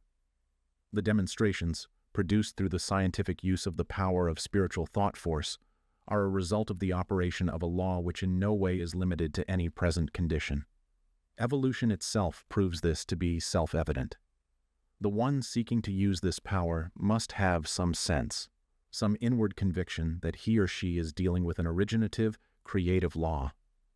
Why these things are so, no one knows, but experience has so repeatedly proven that we can deal with a law which is unconditioned by anything except our unbelief that there need be no question in anyone's mind. It is never a question as to whether the law is able or willing. The law is both able and willing, and we might say that the only limitations it imposes upon us are these. The law cannot do anything which contradicts the divine nature or the orderly system through which this divine nature functions. It must always be true to itself. The law cannot give us anything we cannot mentally and spiritually digest. In these two propositions we find the only limitations imposed upon us by the creative law. But these are not limitations at all, for we do not wish anything contrary to the divine nature, nor can we expect either the Spirit or the law to make us a gift we do not accept. We are certain that the divine nature is one of goodness, of truth, and of beauty, of reason, of love and of kindliness, of sympathy, of understanding, and of responsiveness. We feel our own natures to be like unto it, the same in essence, though, of course, not the same in degree. There is really then no limitation outside our own ignorance, and since we all can conceive a greater good than we have so far experienced, we all have within our own minds the ability to transcend previous experiences and rise triumphant over them. But we shall never triumph over them while we persist in going through the same old mental reactions. There is something positive about a good mental treatment, something almost arbitrary, something relentless, unquestioning. How can there be an acceptance of a greater good unless its spiritual significance rises through our mental equivalence to reach the level of that good? If we are still submerged in doubt and fear, in uncertainty and dread, shall not these monsters need first to be slain before peace and confidence can be gained?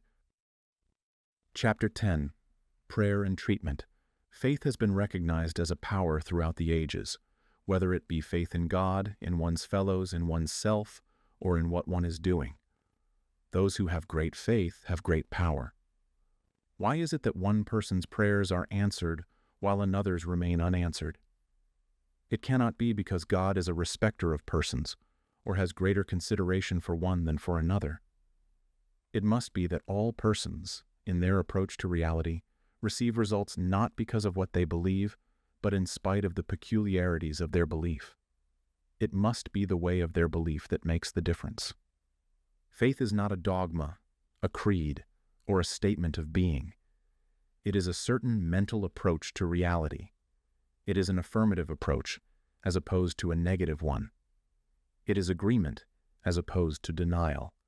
The mind can accept or it can reject, but it cannot do both with the same proposition. The mind cannot accept what it rejects. It cannot embody what it denies. It will not accept what it refuses to believe. Prayer, faith, and belief are mental attitudes. It is written that faith shall heal the sick, and God shall raise him up. This implies a human act followed by an act of God. It also implies that without such a human act, the act of God will not follow. The act of God follows our faith in God. Prayer leads one to a place of mental acceptance, but prayer without faith is ineffectual. Faith elevates the prayer to conviction and acceptance. Where does God come in? God already is in, and does not have to come from anywhere to anywhere. God is the entire process, both in our thought as individuals and in the universal as answering our individual thought. The prayer of faith makes it possible for the law to respond and do the thing desired. This is a natural law in the spiritual world. We need not be afraid of leaving the Spirit out of the process, for it is cause, medium, and effect, the all in all. The universe is a spiritual system. Its laws are those of intelligence. We approach it through the mind, which is that part of us that enables us to know, will, and act. Prayer is a mental approach to a reality which is a thing of intelligence. This is why the crucifix has power. It is why the crescent has power. In God's name admits of more than one symbol. It is not the symbol but the idea symbolized that makes prayer effective. Some prayers are more effective than others. Some only help us to endure, while others transcend conditions and demonstrate an invisible law, which has power over the visible. We may consider it a law that insofar as prayer is affirmative, it is creative of the desired results. We are determined to find the secret of this, and it is very simple. The universe is a thing of intelligence projecting itself into experience. Consciousness is impossible unless there is something of which it may be conscious. That of which it is conscious must take form that the consciousness may not remain an idle dream. Following the thought is the thing. Following the prayer is the answer. Following self-knowingness is demonstration. If, then, we are some part of the universal wholeness, does it not follow that, as a man thinketh in his heart, so is he? This is why the prayer of faith is effective. The affirmative triumphs over the negative, and faith full-orbed steps forth into the power of God. A treatment is not a petition, but an affirmation resting in the belief that it is the nature of reality to give to us and to express itself through us. From this sense, prayer is an acknowledgement, a statement of acceptance, a belief that the desired thing already is. In such degree as this acknowledgement is complete, petition is transmuted into acceptance, and the mind actually feels that the object of its desire is already an accomplished fact. Treatment is effective insofar as it agrees with and cooperates with the essential nature of reality. But those giving the treatment must know that it is a good treatment, for it can be no more effective than we know it to be. For instance, if we treat for abundance while at the same time accepting poverty, our words cannot be as effective as they would be should our minds accept plenty. Often repeated thoughts, believed in, at last become subjective acceptances, and it is the subjective acceptance which counts. Treatment must convert confusion into peace, and thus transcend and transmute the lesser into the greater. Division must pass into unity. The universe withholds no good thing from us, but what belongs to us we must take. In the case of prayer and treatment, this taking is a mental act or an act of the mind in acceptance of its natural good. Any person is good enough to pray or give treatments in an effective manner provided his or her thought keeps in line with the unity of good. Let us learn to feel the indwelling presence of a power which is sufficient to meet all needs. Let us learn to accept and to rest in a serene confidence that we have a divine partner who is omnipotent. If we desire anything, be it money, friendship, or whatnot, let us turn to the only place we shall ever find reality, in our own soul, as it merges with God. God is already within. If it were not, neither the wit nor the wisdom of humanity could put it there. There is a creativeness in us which we do not put there, but which we draw out. If we would demonstrate peace and abundance, let us know that this is not done by rushing hither and thither, but by staying at home with the cause. That which the mind recognizes becomes part of its experience. That which we are pre-exists our experience. To be still and know that the eternal presence is in us is the beginning of wisdom and of freedom. There is something in us which was never put there by experience, but of which all experience is the outcome. Let us consciously enter into the spirit within, which is, at the same time, both God and humanity. All the good there is, all the power there is, and all the God there is the living spirit of love and life, the essence of beauty and of truth. The infinite stillness which we drink into the soul is from the great reservoir of the universe. Effective treatment convinces the mind that our life is some part of God, and that the Spirit is incarnated in us. Affirmations and denials are for the purpose of converting thought to a belief in things spiritual. The premise of correct treatment is perfect God, perfect human, and perfect being. Thought must be reorganized to fit this premise and must be built on this supposition. We must believe if we hope to successfully treat. We must have faith. If the objection should be raised that having faith calls for superstition, let us remember this. All the sciences are built upon faith in principles which experience has proven to be real. Everything happens as though they were real, and we are justified in believing in them. All principles are invisible, all laws accepted on faith. There is no alternative. No one has seen God at any time, nor has anyone seen goodness, truth, or beauty. But who can doubt their existence? We must learn to have faith.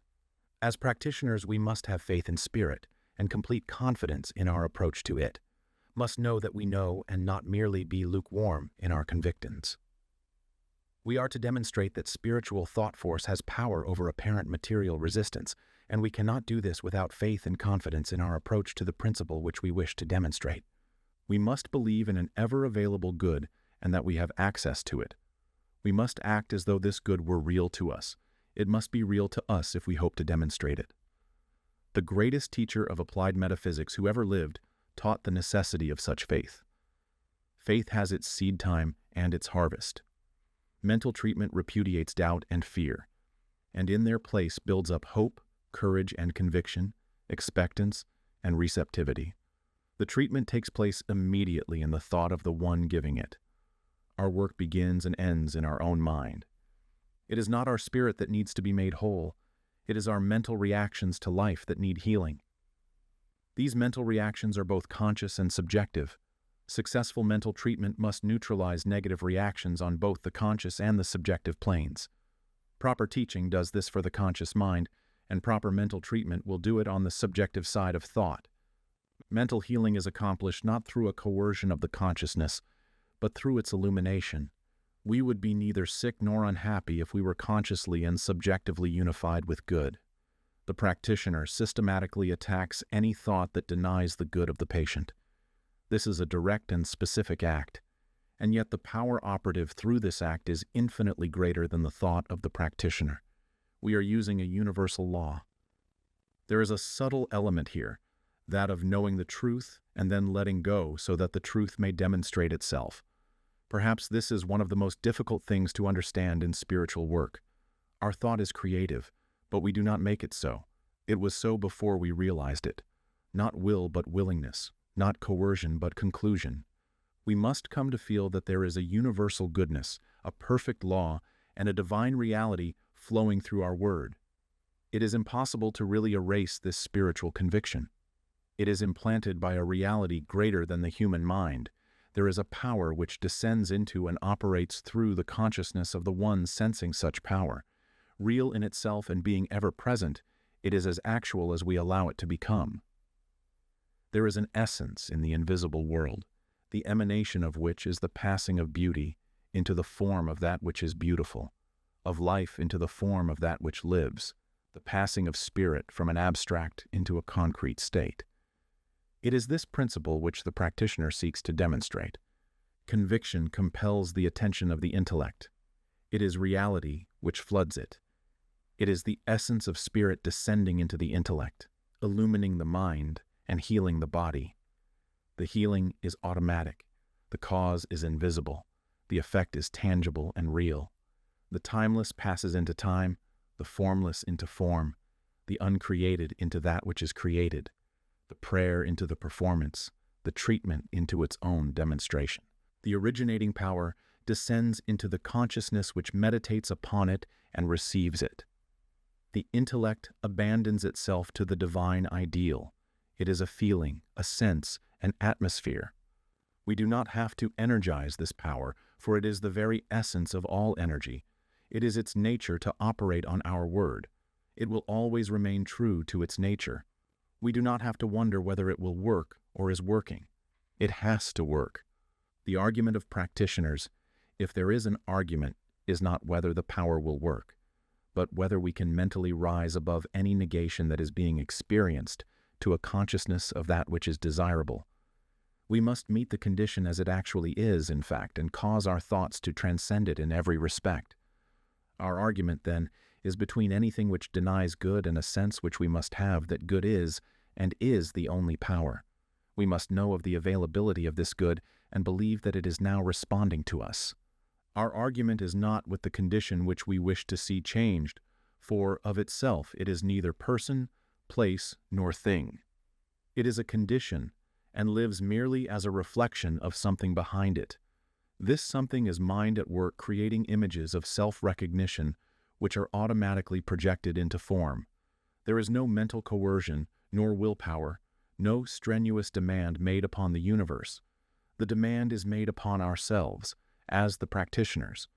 The argument takes place within the minds of those giving the treatment, and is finished when our minds reach the conclusion that there is nothing but good. If we seek to combat evil, we should be careful that we do not make the evil real. There is a place in the mind which intuitively knows that good overcomes evil, and there is a place which knows no evil to overcome. Our argument, then, is between the experience of evil and a solid conviction that good is the only reality.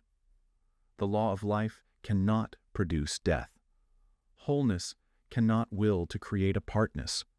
Omniscience cannot will ignorance, and God did not make the devil. The real person is already free, complete, perfect, and in heaven right now. We are already provided with everything necessary to our happiness. How foolish this sounds in light of our experience, and yet this is the right mental attitude to take in giving treatments. This is what confuses so many people. But we are speaking of the real person and not the person of experience. There could be no person of experience unless there were first a real person. How much life, abundance, goodness, truth, and beauty can we mentally entertain? This is the measure of our possible experience. This is the mold of acceptance. The infinite fills all molds and flows forever into new and greater ones. It is the unborn possibility of limitless experience. We give birth to it. We should be careful not to divide our mental house against itself. Having announced the law of liberty, we must not deny it in our experience. Though the whole world has suffered a sense of limitation, there is no limitation to the universe. When all shall know the truth, then the ways, methods, and means will be found for the freedom of all people. The world is slow in waking up to reality, but we need not wait. Though the whole world were unhappy, peace still would be. It is our business to demonstrate that harmony is real and discord unreal, that good is real no matter how much evil people may be experiencing. It is on this basis alone that we can use the greatest law of life. Good never compromises with its opposite. The one practicing must be able to look a fact in the face and say that it is not there. This will not be irrational to the one who has made a careful study of the science of mind and spirit. Truth knows no opposites. When we take away the belief in evil, it flees with the dissolution of this belief. We must be continually reminding ourselves of the power of the word and of our ability to consciously use it. We must know that truth produces freedom because truth is freedom. We are not God, but we are some part of the power of God. It is in quiet expectancy and in calm confidence that our work should be done. The results rest in the eternal law of good. Chapter 11. Helping Others. The idea of helping others through mental treatment should not seem strange. Thousands of people have been helped through the prayers of others. One of the principal tenets of all religions is that prayer is an actual, intelligent, and dynamic force. The chief cornerstone of the present-day higher thought movement is the fact, already proven in countless thousands of cases, that we can help others through mental treatment. This principle has been so completely proven that millions of people now consider it a positive, definite fact in everyday life. It is no longer a question as to whether we can help others, but rather, what are the best methods? Must all mental treatment be individual, or is group healing possible? Should the practitioner be with the patient while the treatment is being given? Or is the treatment just as effective in the CAC of physical distance between the two? What is a treatment, and how may we know when we have complied with the law in such a way as to make our mental work effective? These are the questions that people are asking today in order that they may put their faith into actual practice and thus experience in their everyday lives the results of a conscious spiritual endeavor. Let us then analyze the principle and practice of this work. The principle involved is the underlying mental and spiritual universe in which we live, a universe of positive intelligence governed by absolute law. As there are laws inherent in matter, so there are laws inherent in mind and spirit. The physical universe is a lower plane than mind or spirit. This does not mean that human thought creates the world, nor does it mean that human minds control the destinies of the planets, for according to the law of mind, intelligence can control only what it can grasp. We are some part of this universal wholeness, how much no person has yet been able to fathom, but we are limited by the lack of a clear comprehension of reality and of our unity with it and the laws governing it and us. Our knowledge of reality, however, is sufficient to demonstrate new and better experiences.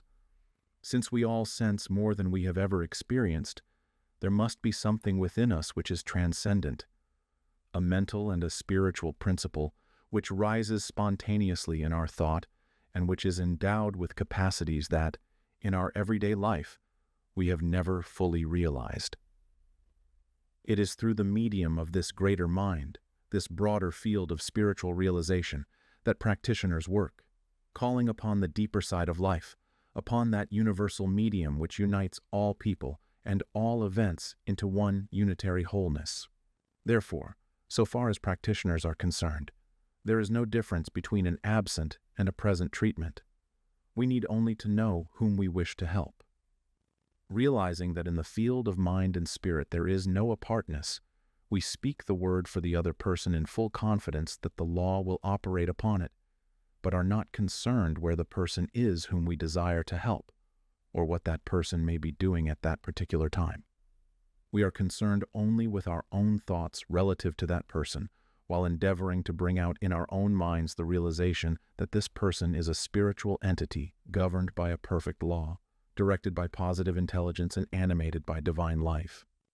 Granted that someone asks for help and is receptive to it, why should not the word of practitioners rise through the person's expectation and create in him or her the same degree of realization which the practitioners experience, even though the two may be miles apart?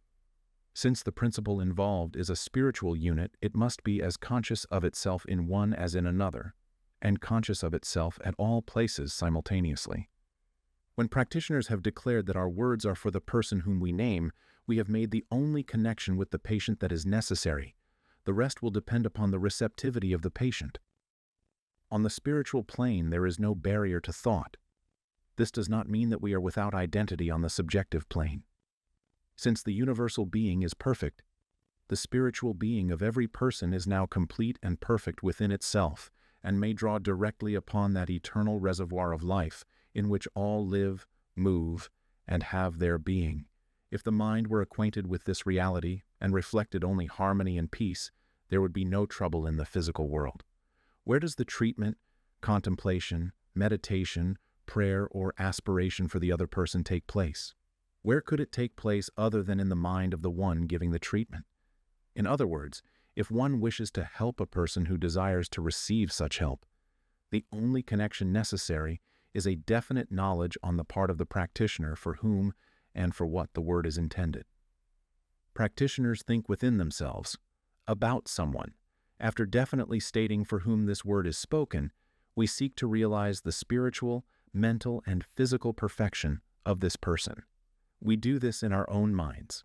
And since our minds are functioning in the universal mind, in which each individual mind functions, the realization will rise to fulfillment in the one desiring help according to his or her receptivity. No hypnotism, no mesmerism, and no suggestion enters into a scientific mental and spiritual treatment. It is a recognition, on the part of those giving the help, of the perfection of the one wishing to receive this help. Our words are acted upon by a universal principle which is ever present and which animates everything. There is a law which operates upon the words. How do we know this? We have never seen this law. Neither have we seen the creative law of the soil which operates upon the seed. Yet we see the flower and learn by experience that there is such a law. In the same way, through experience, we know there is a law which operates upon the words.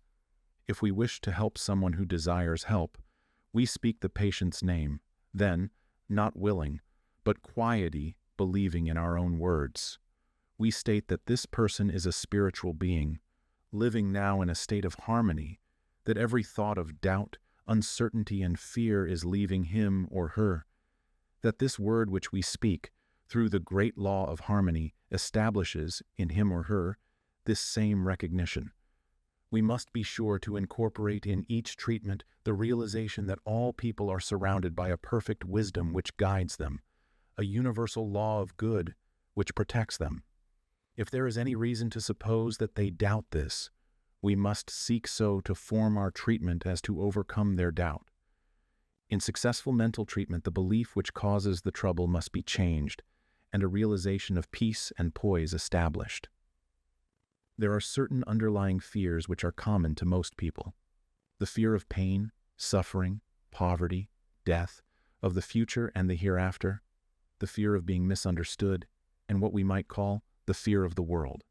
These fears practitioners must neutralize by establishing the consciousness of the one we are helping in the realization that there is nothing to be afraid of, since there is a universal intelligence which governs, guides, and directs. This intelligence is goodness.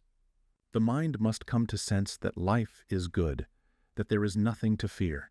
It must be open to the higher realms of consciousness where the spiritual sun is forever shining. Then automatically the mind will become illumined. It is the mind which governs the lower principles of life. When our minds are governed by the truth, everything which we do will be governed by the truth. And who is there so far from the nature of reality as to deny such a divine government? So much for personal help, that is, the process of a practitioner working directly for an individual. While it is true that this type of work is always the most effective, it is equally true and proven by repeated demonstration that group healing is possible. For instance, at the Institute of Religious Science in Los Angeles, we have daily healing meditations conducted by groups who are trained in the art of spiritual thinking and whose conviction of the results following this manner of thought is positive.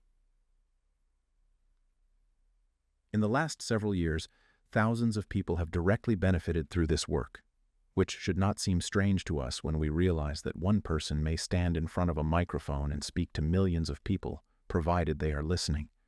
It should not seem unlikely that a group of those believing in the truth and expecting the law to work in accordance with their faith should be able to broadcast a meditation which could rise in the consciousness of thousands of people simultaneously, provided they also join in the same spiritual aspiration. We have proven that thousands of people, some at a great distance and some present in the room, have directly benefited as a result of these meditations. It is the fruits gathered from experience that we are dealing with, rather than a forlorn hope.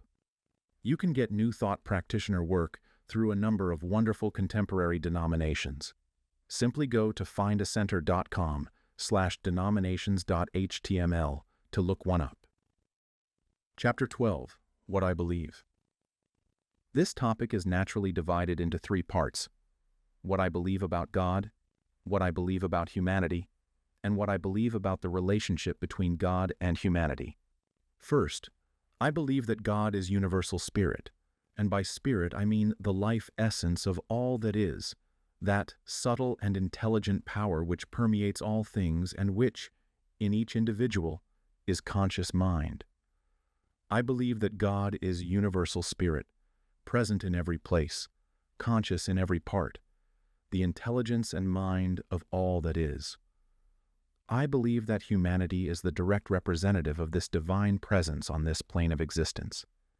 I believe that the relationship between God and the individual is a direct one, and that the avenue through which the Spirit expresses itself to us is through our minds. Our ability to think, to know, and to act are direct channels through which the universal Spirit flows. It does not seem necessary to me that we approach God through any formula or intermediary, but rather that the Spirit of God, the eternal mind, is the power by which we think and know.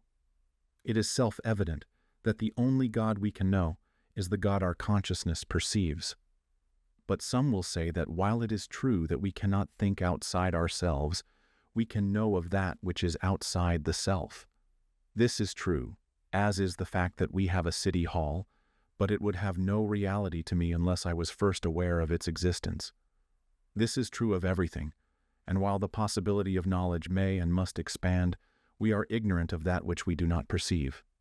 Therefore, I believe that God is to each one what that person is to God. The divine nature must be infinite, but we know only as much of this nature as we embody. In no other way can God be known to us. I believe the relationship between God and humanity is hidden within, and when we discover a new truth or have a better understanding about an old truth, it is really more of this infinite mind revealing itself through us. I believe in a direct communication between the Spirit and the individual, the universal Spirit personifying itself through each and all. This is a beautiful, a logical, and an unavoidable conclusion. This makes of the human a divine being, a personification of the Spirit. But if we are divine beings, why is it that we are so limited and forlorn, so poor, miserable, and unhappy? The answer is that we are ignorant of our own nature, and ignorance of the law excuses no one from its effects. I believe that all things are governed by immutable and exact laws. These laws cannot be changed nor violated. Our ignorance of them will offer no excuse for their infringement, and we are made to suffer, not because God wills it, but because we are ignorant of the truth of our being. We are individuals and have free will and self-choice. We shall learn by experience things mental and physical. There is no other way to learn, and God Himself could not provide any other way without contradicting His own nature. The Spirit is subject to the law of its own nature, and so are we. If everything is governed by law, is there any spontaneous mind in the universe? Yes. But this spontaneous mind never contradicts its own nature, never infringes its own law. I believe that everything is governed by exact law. I believe in all scientific truth. But should those in the scientific world, realizing that all is governed by law, thereby exclude a spontaneous spirit pervading all things, I would ask them this question: by what intelligence do you recognize that all things are governed by exact laws? And they would be compelled to answer, by reason of a spontaneous intelligence welling up within them. We are living in a mechanical universe governed by laws which have no conscious intelligence or personal volition. But the very fact that we can make this declaration proves that we are not governed by mechanical law alone, for mechanical law cannot, by reason of its very nature, recognize itself. When we come to self-recognition, we have already arrived at spontaneous life and self-knowingness. We are subject to the law of our being, but this law is not one of bondage, but one of liberty under law. I can conceive of a spontaneous spirit and a retroactive law, and this position has been accepted by deep thinkers of every age. It is self-evident. Since spirit can never contradict itself, being pure intelligence, the life of the spirit remains harmonious and calm, complete and perfect. Spirit realizes its nature by personifying itself and arrives at self-recognition through what it knows and does. God operates through what we call the law of evolution or unfoldment, and we are subject to this law. It is not a limitation, but is the way through which freedom and individuality express. There is an unfolding principle within us which is ever carrying us forward to greater and greater expressions of freedom, love, joy, and life. Each one is, I feel, on the pathway of an endless expression of life, truth, and beauty. Behind us is the all. Before us, within us, and expressing through us is the all. I believe in the immortality and the continuity of the individual stream of consciousness. Humanity is an ascending principle of life, individuality, and expression through experience and unfoldment. I do not believe in hell, devil, or damnation, in any future state of punishment, or any of the strange ideas which have been conceived in the minds of morbid people. God does not punish people. There is, however, a law of cause and effect which governs all and which will automatically punish, impartially and impersonally, if we conflict with its principle of harmony. It is one thing to believe in hell and damnation, and quite another proposition to believe in a law of just retribution. I am sure that full and complete salvation will come at last alike to all. Heaven and hell are states of consciousness in which we now live according to our own state of being. We need worry neither about reward nor punishment, for both are certain.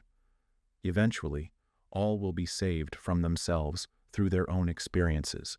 This is the only salvation necessary and the only one that could be intelligent. I believe in every religion that exists, for it is an avenue through which people worship God. I believe in my own religion more than that of anyone else, because this is the avenue through which I worship God. I do not believe that there is anything in the universe which is against us, but ourselves. Everything is and must be for us. The only God who exists, the Ancient of Days, wishes us well, knows us only as being perfect and complete. When we shall learn to know as God knows, we shall be saved from all mistakes and trouble. This is heaven. The apparent imperfection is but a temporary experience of the soul on the pathway of its unfoldment. It is a creature of time and of the night, but the dawn of an everlasting morning of pure joy is in store for all. Meantime, God is with us, and we need have no fear, for he doeth all things well. We should rejoice in the truth we now have, and look toward the future in confident expectancy. As we gain greater understanding, we shall receive greater illumination. I believe that we are surrounded by an intelligent law which receives the impress of our thought and acts upon it. This is the law of our life, and we may use it consciously and for definite purposes. I am not superstitious about this law any more than I would be about the law of electricity or any other natural law, for nature is always natural. I believe in a religion of happiness and joy. There is too much depression and sorrow in the world. These things were never meant to be and have no real place in the world of reality. Religion should be like the morning sun sending forth its rays of light. It should be like the falling dew covering the land with fragrance and sweetness, like the cool of evening and the repose of night. It should be a spontaneous song of joy and not a funeral dirge. From the fullness of a joyous heart, the mouth should speak. I believe in the brotherhood of humanity, the parenthood of God, and a unity binding all together in one perfect whole. I believe the Spirit is in the wind and wave, and manifests its presence throughout all nature, but most completely through our own minds and in our hearts. It proclaims our livingness and its lovingness. Part 2. Effective Prayer. Chapter 13. Introduction. No longer is there any question or doubt that prayer can change things. There is no aspect of life that it cannot affect. Through prayer, life can become a continuing experience of health, happiness, success, joy, and abundance. Prayer is a very personal thing, a dialogue between a person and his or her maker. No person can tell another how to pray, any more than another can be told how he or she should always think. However, the question arises as to just what is involved in making prayer effective in a controlled manner.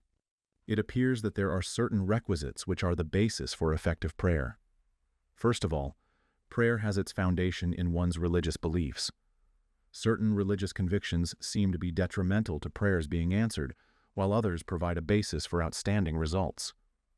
The first part of this section presents ideas on how to use the power of prayer. At heart, Dr. Holmes was a great teacher, and here he guides the reader into understanding the nature of prayer and how to use it in an effective manner. In the second part will be found a variety of practical suggestions for effective prayer, or spiritual mind treatment, as Dr. Holmes termed it. The ideas brought forth here are aids which will enable the individual to have his or her prayers be more specific factors in life. These are ideas which he presented in instructing a special class in creative prayer, and they are presented in what might be termed outline form. Throughout the ages, prayer has been an important factor in human life. Regardless of different religious convictions or cultural backgrounds, prayer has been found to be productive of results. This would imply that there is some universal factor involved, although it has been interpreted in many ways.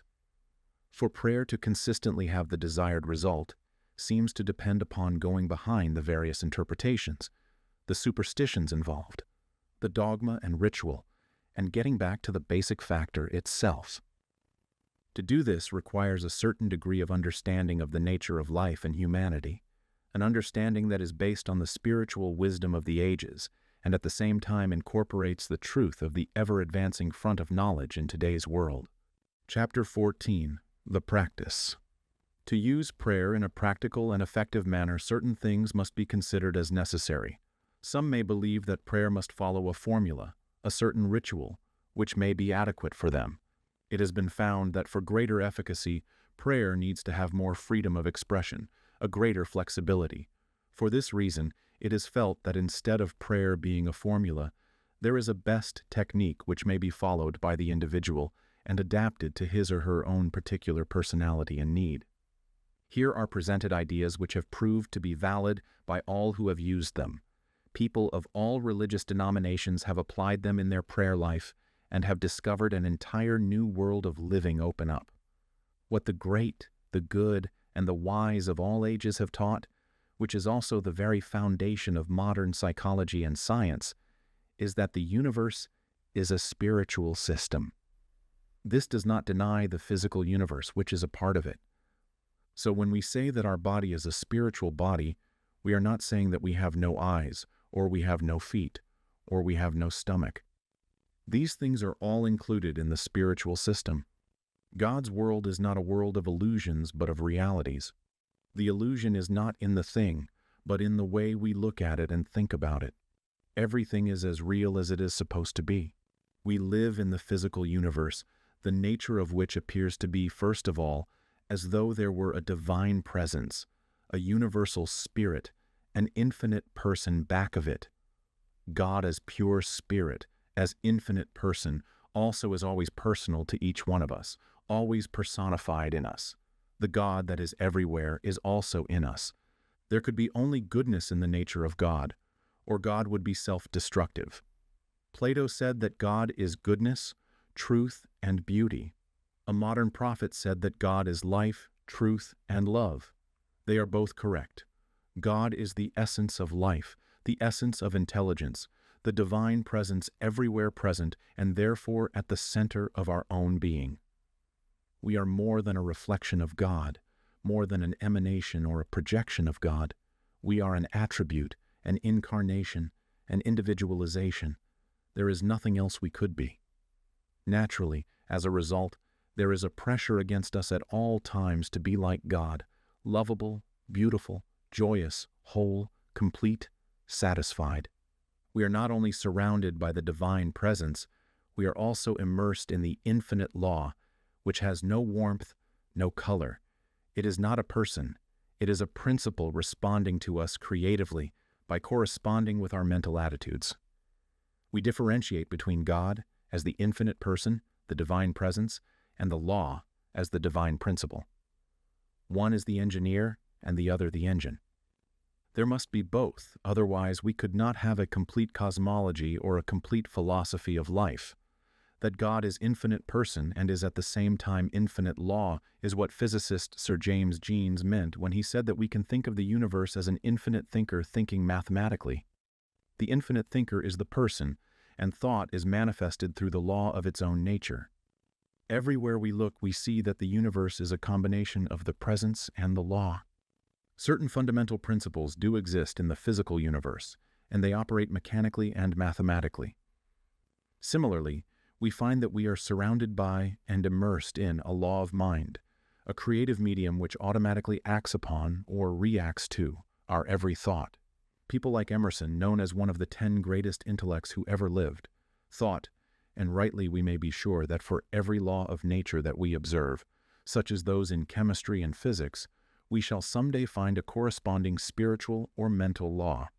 That is why Emerson said that he believed in a law of parallels. This would mean that for every law that science discovers, we will fund a comparable spiritual one. This is why Dr. Alexis Carrel said that faith, without violating any physical law, uses another set of laws that transcend physical laws. The Bible says, "And the earth was without form and void, and darkness was upon the face of the deep, and the Spirit of God moved upon the face of the waters." All creation is the result of divine ideas going forth through law into manifestation. These ideas are the essence of what the great of the ages have always taught. It is all very simple, but one of our great troubles is that we mentally get uneasy when we think we are going to have to think. But thinking is the easiest thing in the world. However, we need to do it in a constructive manner. We can interpret the teaching of Jesus as being built on the assumption, the theory, that there is something that reacts to our thought exactly as we think it. This is what creation is. The Word of God manifested in definite form. That which is created is not a cause, but it is an effect. We are one with the Creator and that which is created. We are in it, with it, like it, a part of it. We did not make it that way, and we cannot change it. There is nothing we can do about it other than to accept it and utilize our position in it. How shall we do this? How do we use any law? We use the laws of electricity consciously, simply, directly, and by personal choice. The laws of electricity have no volition. So it is with the use of the law of mind. We must use it with full awareness, but we must remember that the law of mind, or spirit, which we may use consciously, will always return to us exactly what we are thinking. We cannot conceal anything. The Bible says, double C, there is nothing covered that shall not be revealed, and hid that shall not be known. Shakespeare said, "This above all, to thine own self be true, and it must follow, as the night the day, thou canst not then be false to any man." Emerson said, "What you are stands over you the while, and thunders so that I cannot hear what you say to the contrary." We need to be fully aware that we cannot fool the law of cause and effect, that thought becomes manifested. We can fool each other, and unfortunately we fool ourselves most of the time. But the law of mind is as a law of reflection returning to us the exact content of our thought. This law is not a physical law as such. It is comparable to the laws of science, but applies to the realm of mind and spirit. It is a law which responds to our word, that is, our thought, mental image or idea. Everything that is must first exist in the mind of God, or our mind, as an idea which is then projected into form. In our lives, we may find comparable situations in psychosomatic medicine, which seeks to uncover mental causes for physical ailments. It finds patterns of thoughts, collections or clusters of thoughts, which are producing physical correspondence. Emotional strain and stress has been found to cause great physical repercussions. There is an invisible but adequate cause for every condition that exists in our lives. We have much in our lives that we do not enjoy and that we would like to get rid of. There is nothing wrong about using the law of mind for any good we desire providing. It does not interfere with another person's good. We should always ask ourselves if what we wish produces harmony, and then be sure there is no hurt in it to anyone. We can only come into the experience of harmony by thinking harmoniously. So no matter what we profess, what the lips say, it is only from the mind and heart that the experiences of life come. So to begin to constructively use the law of mind rests on the conversion of our consciousness. Our life on the outer is a reflection of the inner. If God is in every place, there can be no place where God is not. So in the midst of the storm there is a calm. In the center of every person's life is pure spirit, but we can get back to it only by imbibing the nature of its being and the spirit of its nature, that is, by being like it. So we must change our thought patterns. The creative nature of our thought involves the sum total of the content of our mind. This means that our habitual thought patterns are being reflected in all our images of thought. Also, the subconscious mind is a great creative reservoir. Then, we are all immersed in and experiencing the race consciousness, and it is operating through each one of us to a greater or lesser degree. Any negativity of thought we are aware of arising from such sources may be changed by consciously identifying ourselves with and maintaining only good, positive ideas. Such new identification thus becomes the law of our life. If everything there is the operation of intelligence on or through law, the word of God upon the waters, then our every word is an idea which automatically has the seed of fulfillment in it. The idea is the seed that takes root in the law of mind, which in turn produces the results. Moses said, "The word is in thy mouth." Every word you speak, every idea, whether positive or negative, is a creative factor. The Word was made flesh and dwelt among us. We do not change reality, but our thoughts are like writings on a blackboard. They may be rubbed out and replaced by others. We must not only continuously identify ourselves with the desires of our heart, being certain they do not deny goodness, but must erase and remove all contrary ideas. Jesus indicated that God desires us to have every good thing. The song of a joyous life is always being sung, but we do not hear it. But God cannot give us love through hate. God cannot give us peace through confusion. God cannot give us happiness through misery. God cannot give us joy through our tears. God cannot express harmony through discord. God cannot express in opposites. If he did, he would destroy himself, which he cannot do. Because of this, Jesus said, "Ye cannot serve God and mammon." And in the Bhagavad Gita, we find the admonition that we will have to do away with the pairs of opposites. We cannot walk east and west at the same time. We have to learn that if we want to draw out of the divine nature that which is in it, we must cooperate with the nature of its being. That is the only limitation that is set on humanity. What we may believe about it will not change it. All the belief the world has ever had about hell never created any hell outside of the discord in the consciousness of the people who believed in it. There is no more chance that there is a hell than there is in the idea that God is the devil. To experience goodness, we will have to identify ourselves with goodness. That is not easy. For instance, we start the day by saying, "I am going to believe only in harmony." Then we see a headline in the paper, we listen to the radio and talk with each other. Then we say, "Well, harmony is in God in heaven. I wish it were here on earth." In this way we separate ourselves from it. We should not only refuse to comment on the discord, but we should not even dare to hold it in our thought. To think about a thing is to will to do it, and to have the will to do it is to bring it about in our lives. We will have to learn to think straight. What does this mean in actual practice?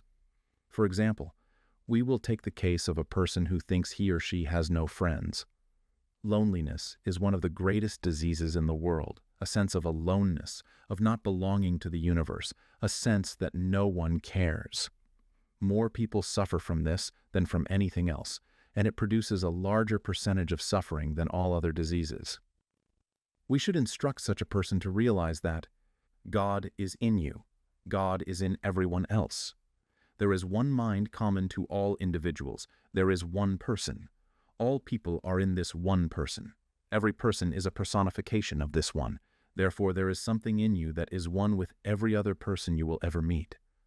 Solve your problem by never again believing anything else. Identify yourself with that one in everyone you meet. Know that everyone you meet is just a little different expression of that one. And meet them as that one, and you will meet yourself in that one. Everything is good up to now, very easy to understand, but what the patient is called on to do is hard. Perhaps the first time or she goes out, someone will say something unkind to this person, who will say, "I don't see the one in that one." We should not condemn, but sympathize because we are talking about ourselves. We only react to our own reactions. This person is hurt, feels badly inside. What is he or she going to do? Start all over again. Gradually, the word which the patient affirms will happen to him or her through the action of the law of mind, a law of cause and effect. The subjective content of our mind is very much greater than we are consciously aware of. Not only is it our silent power of attraction and repulsion, but it represents the true polarity of the mind. However, there is nothing in it that was not put there, and what we put into it we can take out. But there must be a conversion, a catharsis, a purging of the negative, subjective, emotional content of our thought. Gradually, by identifying ourselves with love, happiness, friendship, and harmony, our thought patterns change, and then we will encounter only situations which are like them, no matter where we go or whom we may meet. Emerson announced this when he said, "The only way to have a friend is to be one." Love everybody. We cannot afford the self-imposed ravages of hate. Remember, we are always working with an immutable law, an unfailing principle, an available power. Those who do this will see the day when the desires of their hearts will become the facts of their experiences. This can be accomplished with any aspect of life, no matter what it is, love, success, or health. The law of mind works as a law of identity, reproducing identically the content of our thought in and as our experience. It works by involution and evolution. We must get the ideas into the mind and allow them to work out. But very frequently people do not realize this and do not give the law a chance to work. It is like planting seeds in the garden and then tearing them out again before they come to fruition. We must watch the seeds of thought and cultivate them. We must separate the ideas with intelligence, separating the wheat from the chaff and saving the wheat. God always gives the increase if we trust in and rightly use the law of God's nature. It is as simple as this. We are surrounded by an infinite law that can do anything. There is no limit to it, and it does not know anything about big and little. But what the law does for us, it must do through us. Therefore, our problem is to convert our own thought. We must consciously and subjectively accept only that which we wish to experience. We convert the mind by the audible or silent expression and acceptance of constructive words, thoughts, ideas, or beliefs. This is prayer, communion, realization, or meditation, whatever we choose to call it. Thus, we automatically change our thought patterns through the law of cause and effect. As our thinking rises to a higher comprehension of the nature of spirit, the source of health, beauty, love, life, and abundance, automatically our thought patterns are improved and become more productive of good in our lives. We must imbibe and embody a sense of both the divine presence and the infinite law. As we do so, we may with surety affirm that our thoughts and ideas become more divine-like in their nature. We need to be more concerned about getting our thoughts straightened out than about the results that will follow, for they will follow automatically as night the day. For clearer thinking and what we call a spiritual mind treatment, effective prayer, we watch ourselves and see if in it we have placed any limitation relative to the past, present, or future, which may limit the possibility of its complete fulfillment. If we have, we are automatically causing the law to act through that limitation and not to act freely on the good that is desired. We are conditioning the action of the law to what we have accepted, good or bad.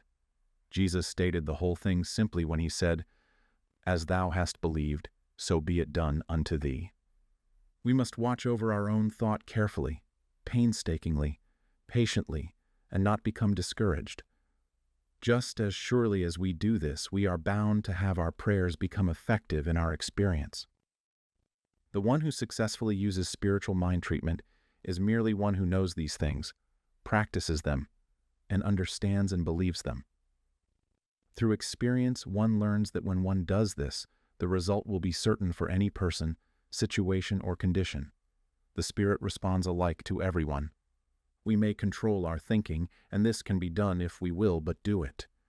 It does not matter what someone else thinks. The only thing that matters is this, that in the integrity of our own soul, the union of our own consciousness with God and the universe, that thing which we demand of the Spirit within will happen, that good which we accept as ours will come to pass. And finally, sooner or later, all people who are awake and alive will know themselves. They will come to self-awareness, and that self-awareness will include a knowledge of their union with life. They will become whole within themselves. What a wonderful thing to contemplate. We must always realize that we are in conscious partnership now with the Infinite and the good word that goes forth from our mouth, even as the word of Jesus is the word of God. Then as that word demonstrates itself in our individual lives, everyone we meet whom we can help will ask for that help, and we shall have demonstrated that which all the ages have passionately looked forward to. Chapter 15. Practical Suggestions. Everyone desires that his or her prayers be fictive. Probably the most valuable aid today in this respect is the teaching and philosophy advanced by science of mind. The following pages contain aids, suggestions, and vital ideas which relate to prayer for specific purposes. They can help you clarify your thinking so that it can be more creative and constructive. However, they need to be interpreted in your own way. They need to be made yours, for only then do they add vitality to your prayers. Effective prayer is both an art and a science, a thing of heart and the intellect. With these ideas, you can come to develop your prayer to a point where it is a continuously creative factor for your daily joy of living. It is certain that none of you receive as much benefit from your prayers or spiritual mind treatments as you might. You do not permit your consciousness to range in the field of greater possibilities. A certain time should be taken definitely each day for the enlargement of consciousness. This is done by reminding your imagination that the field with which it deals is limitless, that mind is the creator and the sustainer, that mind is infinite, ever available and always responsive to you. The basic principle upon which spiritual mind treatment rests is that there is creative power in thought, that truth known is demonstrated, and that right ideas are manifested by the law of mind. The power to act resides in spirit. The action of spirit is the movement of consciousness.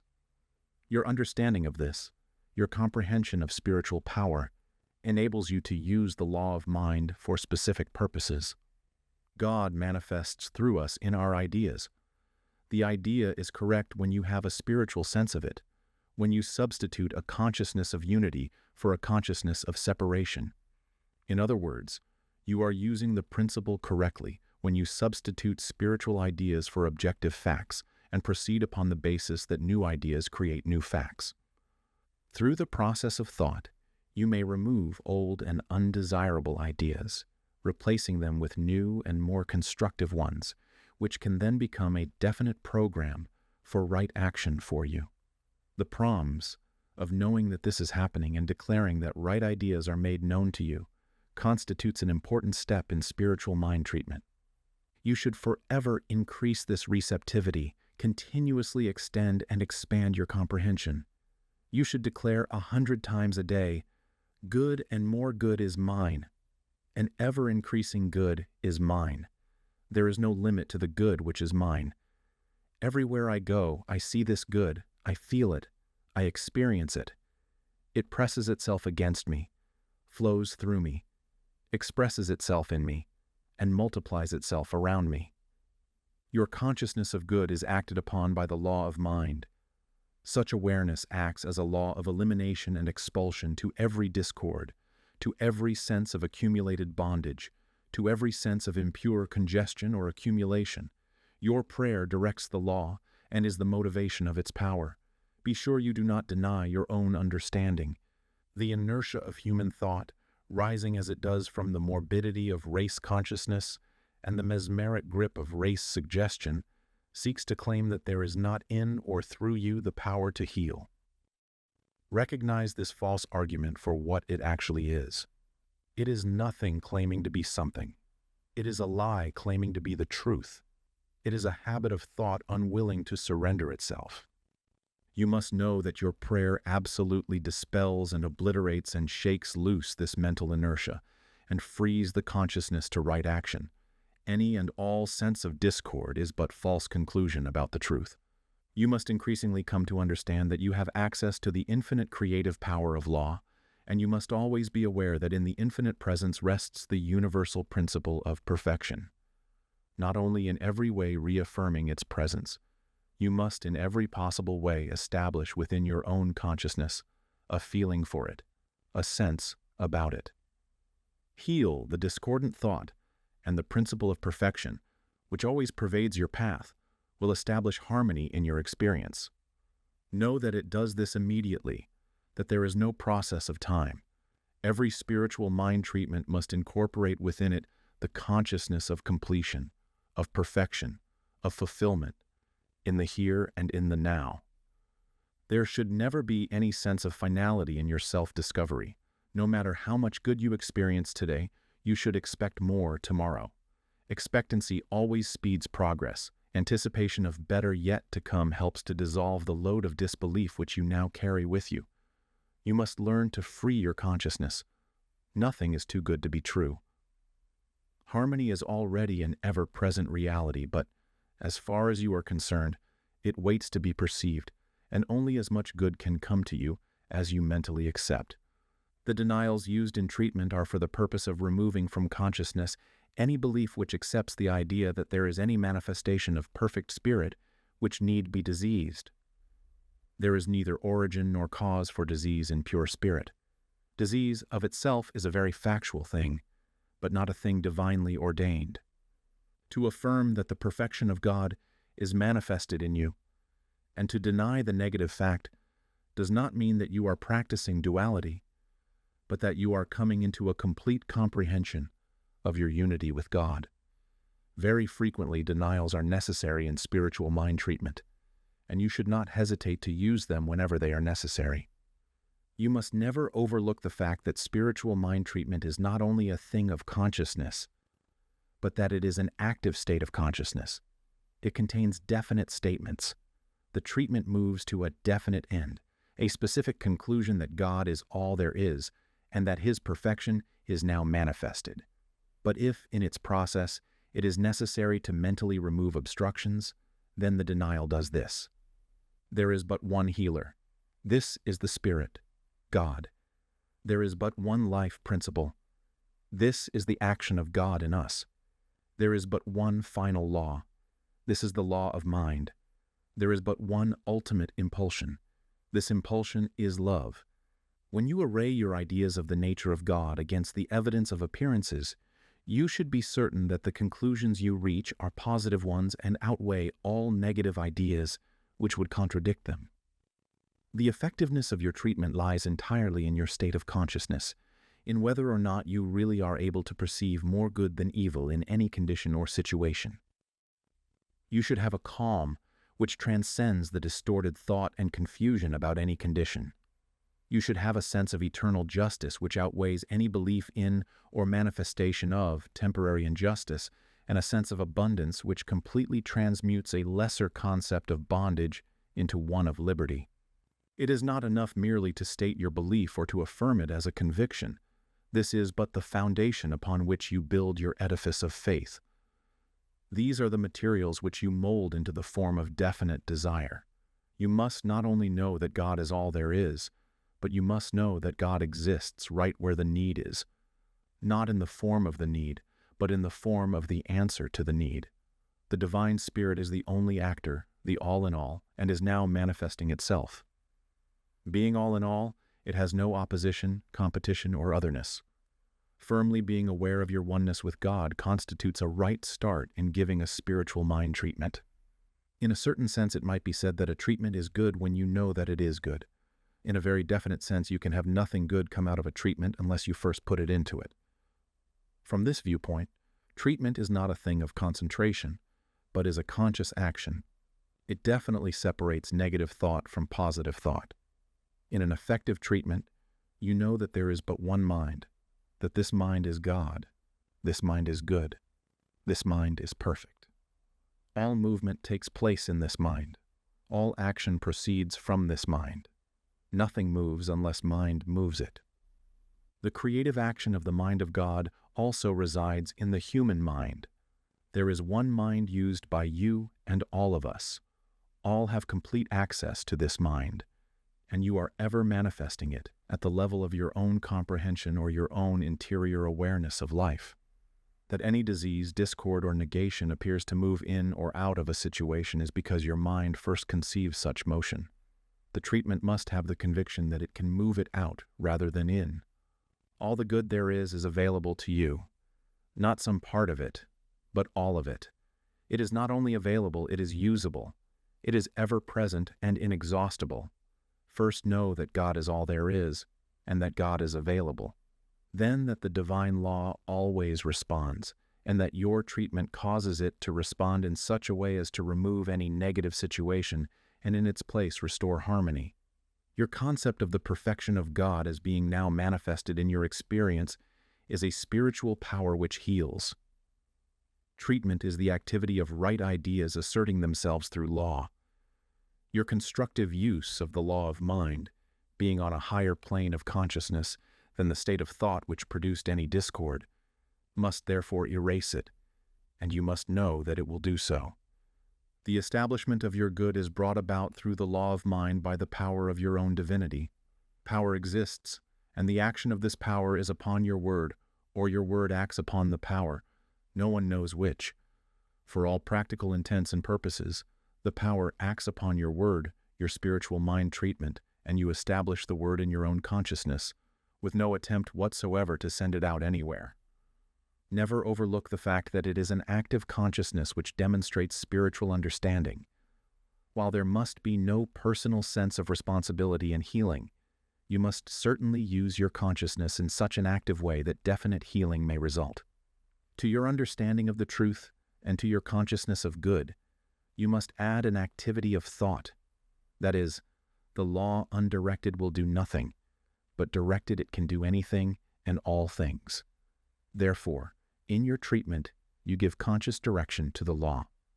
There is no way of distributing an undistributed power without first providing a definite channel through which it may flow. There is no possible way of giving an effective prayer unless you direct spiritual power. This is done definitely as you consciously give direction in your treatment. It is certain that there must be a definite receptivity in your thought if any good results are to follow. Too often people overlook this and merely make abstract statements, and so never bring them down to earth. In such degree as any person can accept harmony instead of discord, he or she will demonstrate that harmony without having to create it. Never forget that while you can believe in that which is not so, you can only know that which is really so. Belief that is confused will produce discord, but belief that is centered on a concept of harmony will invariably heal discord. There must be no sense of doubt in your treatment. Treatment should always be calm, poised, definite, and active. No matter how seemingly impossible any situation may be, or how difficult the appearance of any problem may appear, you must never become discouraged. You must continue to do your work knowing full well that you are dealing with the invisible divine presence and principle, the great reality back of everything. It would be impossible for you to do this unless you are firmly convinced that mind is the only creative agency in the universe, and that you have direct and conscious access to its creativity. Moreover, you must be conscious that through right thought and true statements, you are making constructive use of the law of mind. Humanity's thought is the activity of mind, for mind without thought or directed consciousness would have no real existence. There can be no existence apart from consciousness, or if there be any existence apart from consciousness, then there is no one, no thing, and no intelligence to be aware of such existence. It is evident that without self-awareness there is not only no realization of life, but no life to be realized. Hence, again, you must affirm that mind in action is its own law of fulfillment. When you understand this, you will not become discouraged. You will know that if you persist in declaring the truth, the pathway to reality will be cleared, obstructions will be removed, wrong conditions will be resolved. It follows that you will be happy because you are sure. Doubts no longer assail you. Fear does not possess you. Negation no longer obsesses your thought, and you continue to make your declarations with calm confidence and with divine assurance. You must be careful never to despise your body, certainly never to deny its reality or the reality of any of its organs or functions. There is nothing wrong with the sum total of spiritual right ideas that make up your body. Every organ and every function of the human body has a universal prototype behind it. They are ideas in the mind of God, and perfect ideas. You must understand the harmonious arrangement of these ideas, the unified and harmonious action between them.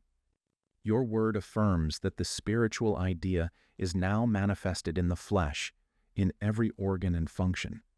Most certainly, you never deny that there is a body.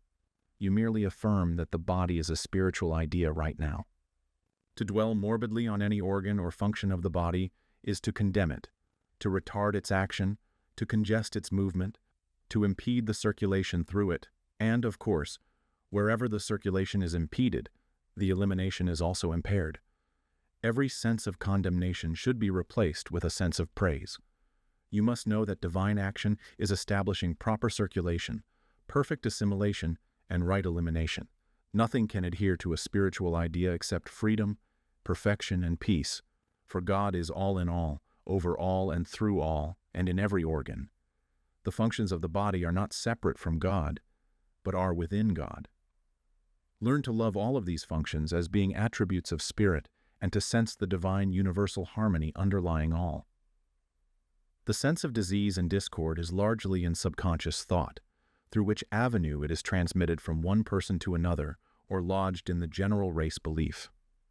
From this source, through suggestion, it insinuates itself into the consciousness of the individual.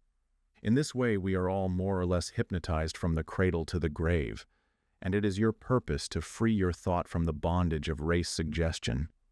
In this case, then, you deal not with disease as a thing in itself, but merely as an experience. It does not belong to you, it is only operating on you. In your treatment, you declare that there is no suggestion, no race belief in this disease which can operate through you, that your spiritual self is perfect, complete, and now dominates your entire being, and that every evidence of discord, fear, doubt, or anxiety is eliminated through the power of your word. This idea and treatment will have as much power as you know it will have. The very fact that the whole performance is mental makes this self-evident. For once you assume that there is such a thing as an effective spiritual mind treatment, that assumption also implies that if the treatment is to be effective, nothing can come out of it that is not first put into it, since it is a thing of thought. Really, a treatment is a spiritual entity in which is involved the idea that is to evolve and become a part of your experience. Loose it, let it go, and then have no doubt, but that what is involved will evolve. In using spiritual mind treatment for a physical healing of others, you must be very careful never to condemn the patients from the standpoint of medicine. From the medical viewpoint, people may have physical suffering because of certain antecedent physical conditions, or the cause may be a heart condition, hypertension, or continuous or excessive mental strain or anxiety, or they may have the same trouble as a result of overindulgence, which according to certain religious beliefs has been classified as sin. Or, from the standpoint of a metaphysician, they may have the same trouble as a result of some kind of continued wrong thinking. Whatever the actual situation may be, you must be very careful that you do not attach the disease to the patients. It would be just as wrong to attach it by saying they have thought wrongly as by saying they have acted wrongly, because you must rise not only above wrong physical reactions, but above wrong mental reactions. To say that people must suffer because of their sins or mistakes is no different from saying they must suffer because they strain themselves physically, and it is only when the depressing fact of such condemnation is removed that a heart could regain and retain its normal action. This is something which you must be very careful to watch in all of your prayer work. You must rise above both mistake and consequence to the realm of pure spirit, where there was no mistake, hence no negative consequence. Wholeness has never ceased to be exactly what it is. This is the central realization around which your thoughts should revolve. There is no place for condemnation in your mind when giving a spiritual mind treatment. Nor should you ever feel that you failed to get good results because of the mistakes which your patients persist in repeating. Your business is to clear up your own thought about the patients and leave them in the hands of that power which is already perfect. It is entirely possible for all of us, through thought, to condemn the food we eat to such a degree that no matter what we take into our systems, it will disagree with us. In this way, people actually poison their food through condemnation. While there is no question that it is a good thing for people to follow a scientific and sensible diet, we must be very careful in so doing, that we do not think too much about the food which we are eating. In most instances, it is fear of food, and not the food itself, which has a bad effect. Hence, you must make a complete mental agreement with it, actually love it for the good it can do you, and never eat unless you are in a peaceful, happy frame of mind. It is a well-known fact that when food is taken into the system while one is agitated or mentally upset, the conditions are such that it will neither digest nor eliminate properly. The whole nervous system is thrown out of gear, a sort of strangulation takes place and the digestive process is impeded, all of which can be cleared up by creating the proper mental attitude. You should think of food as a spiritual idea and realize that spiritual ideas agree with each other in the one body of perfection. They are taken in intelligently, assimilated intelligently, and eliminated intelligently. Every process is already designed by nature to be perfect, and you must know that there is nothing in you or in the one whom you are seeking to help which can contradict this perfection. A good treatment for any kind of physical problem is to declare that all things are now perfect. Life is already perfect. Your treatment is the acceptance of this right action of life. It is this acceptance which enables the healing to take place. The creative word of good which you use is the word of God in you, manifesting divine power, infinite wisdom, and perfect action. Spirit, then, is the principle of perfection, harmony, and right action in every aspect of your body. Your word is the cause of elimination, of expulsion to every improper condition. You know that every thought and belief and appearance of the undesired condition is removed. Your word is the enactment of the law, the activity of the Spirit, the movement of divine power through your body. In your treatment, you naturally start with the supposition that Spirit is the only life, and that this life is your life. This perfect life is your life now. The law of mind establishes your recognition of this perfection as being your immediate experience. All the power there is the power of the law of mind, the creativity of spirit. The only action there is the action of mind or spirit. Hence, in your word rests the ability to remove anything and everything which does not belong to pure spirit. You must believe this and definitely state it. Your statements must be specific, and you must be conscious of their meaning. Without these two elements of thought, treatment cannot be effective. Lack of abundance is not part of the heavenly kingdom. It would be a contradiction of the divine nature to think of God as being impoverished. But humanity is impoverished because we do not see the abundance around us. We do not interpret the universe as a spiritual system. We do not recognize the Spirit as the limitless source back of all supply. In declaring that the Spirit is the source of supply, you state an eternal verity. But you must follow this declaration with another declaration that this source is now your supply.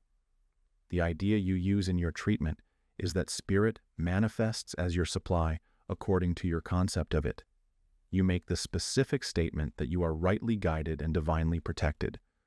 You know that every good thing is attracted to you, and that everything that makes life full and complete is now manifest in what you are doing, where you are right now, at this present time, today. Statements similar to this cause the one source of supply to take definite form, and the element of time necessary to produce this form is also a thing of consciousness, for there certainly is neither time nor space without awareness. The action of your treatment is in what you call the present time. It is always today. Hence, the fulfillment and the completion of life is today. The opportunity is today. The door is open now. The chance for complete self-expression is this moment. This concept is basic in all effective treatment. Fear and faith are identical in that the energy used in the one is the same energy used in the other, since there is but one final energy in the universe, and this final energy is the energy of thought. Fear is a positive acceptance that you shall experience that which you dislike. Faith is a positive acceptance that you shall experience that which you do like. But they are identical in their mental action. The only difference is in the direction. You should be careful not to fight fear too much, but rather, through a sort of flexible imagination, convert fear into faith. Realizing that it is a mental attitude, you can do this very easily. Looking at the thing which you fear, and examining the thought of fear which you have about it, convert this thought into one of faith, realizing that the energy of fear converted into faith will produce an effect exactly opposite. If you will look at the thing you are afraid of until you really understand it, it will no longer have any element of fear for you. You can do this in such degree as you are conscious of being divinely guided and protected, and state your realization of this in a definite manner. Love overcomes both hate and fear. However, love does not overcome hate and fear through controversy, argument, or force, but by a subtle power of transformation, transmutation, and sublimation. It is invisible in its essence but apparent through its act. As light overcomes the darkness, as the presence of heat causes the coolness of a room to change until it is warm and comfortable, so the radiant action of love and peace dissipates fear, hate, and confusion. Love is the victor in every case. Love breaks down the iron bars of thought, shatters the walls of material belief, severs the chain of bondage which thought has imposed, and sets the captive free. In treatment, you should know that love rules your thought and actions, and that you are appreciated by everyone who contacts you. You affirm that fear and hate cannot motivate you, cannot operate through you, cannot do anything to you, do not belong to you, and are no part of you. Allow nothing to enter your consciousness, but a sense of peace. In effective prayer, you know that there is no place for anything but good in your life. You know that you do not contradict what you have affirmed, that the statements you have made are the truth about you, and that they absolutely, positively, immediately, and permanently uproot, cast out, and forever obliterate every negative condition or situation to which they are directed. You never let yourself be misled by appearances or limited by the thinking of others. You accept for yourself only those ideas which you intuitively recognize as being divine in their source. The end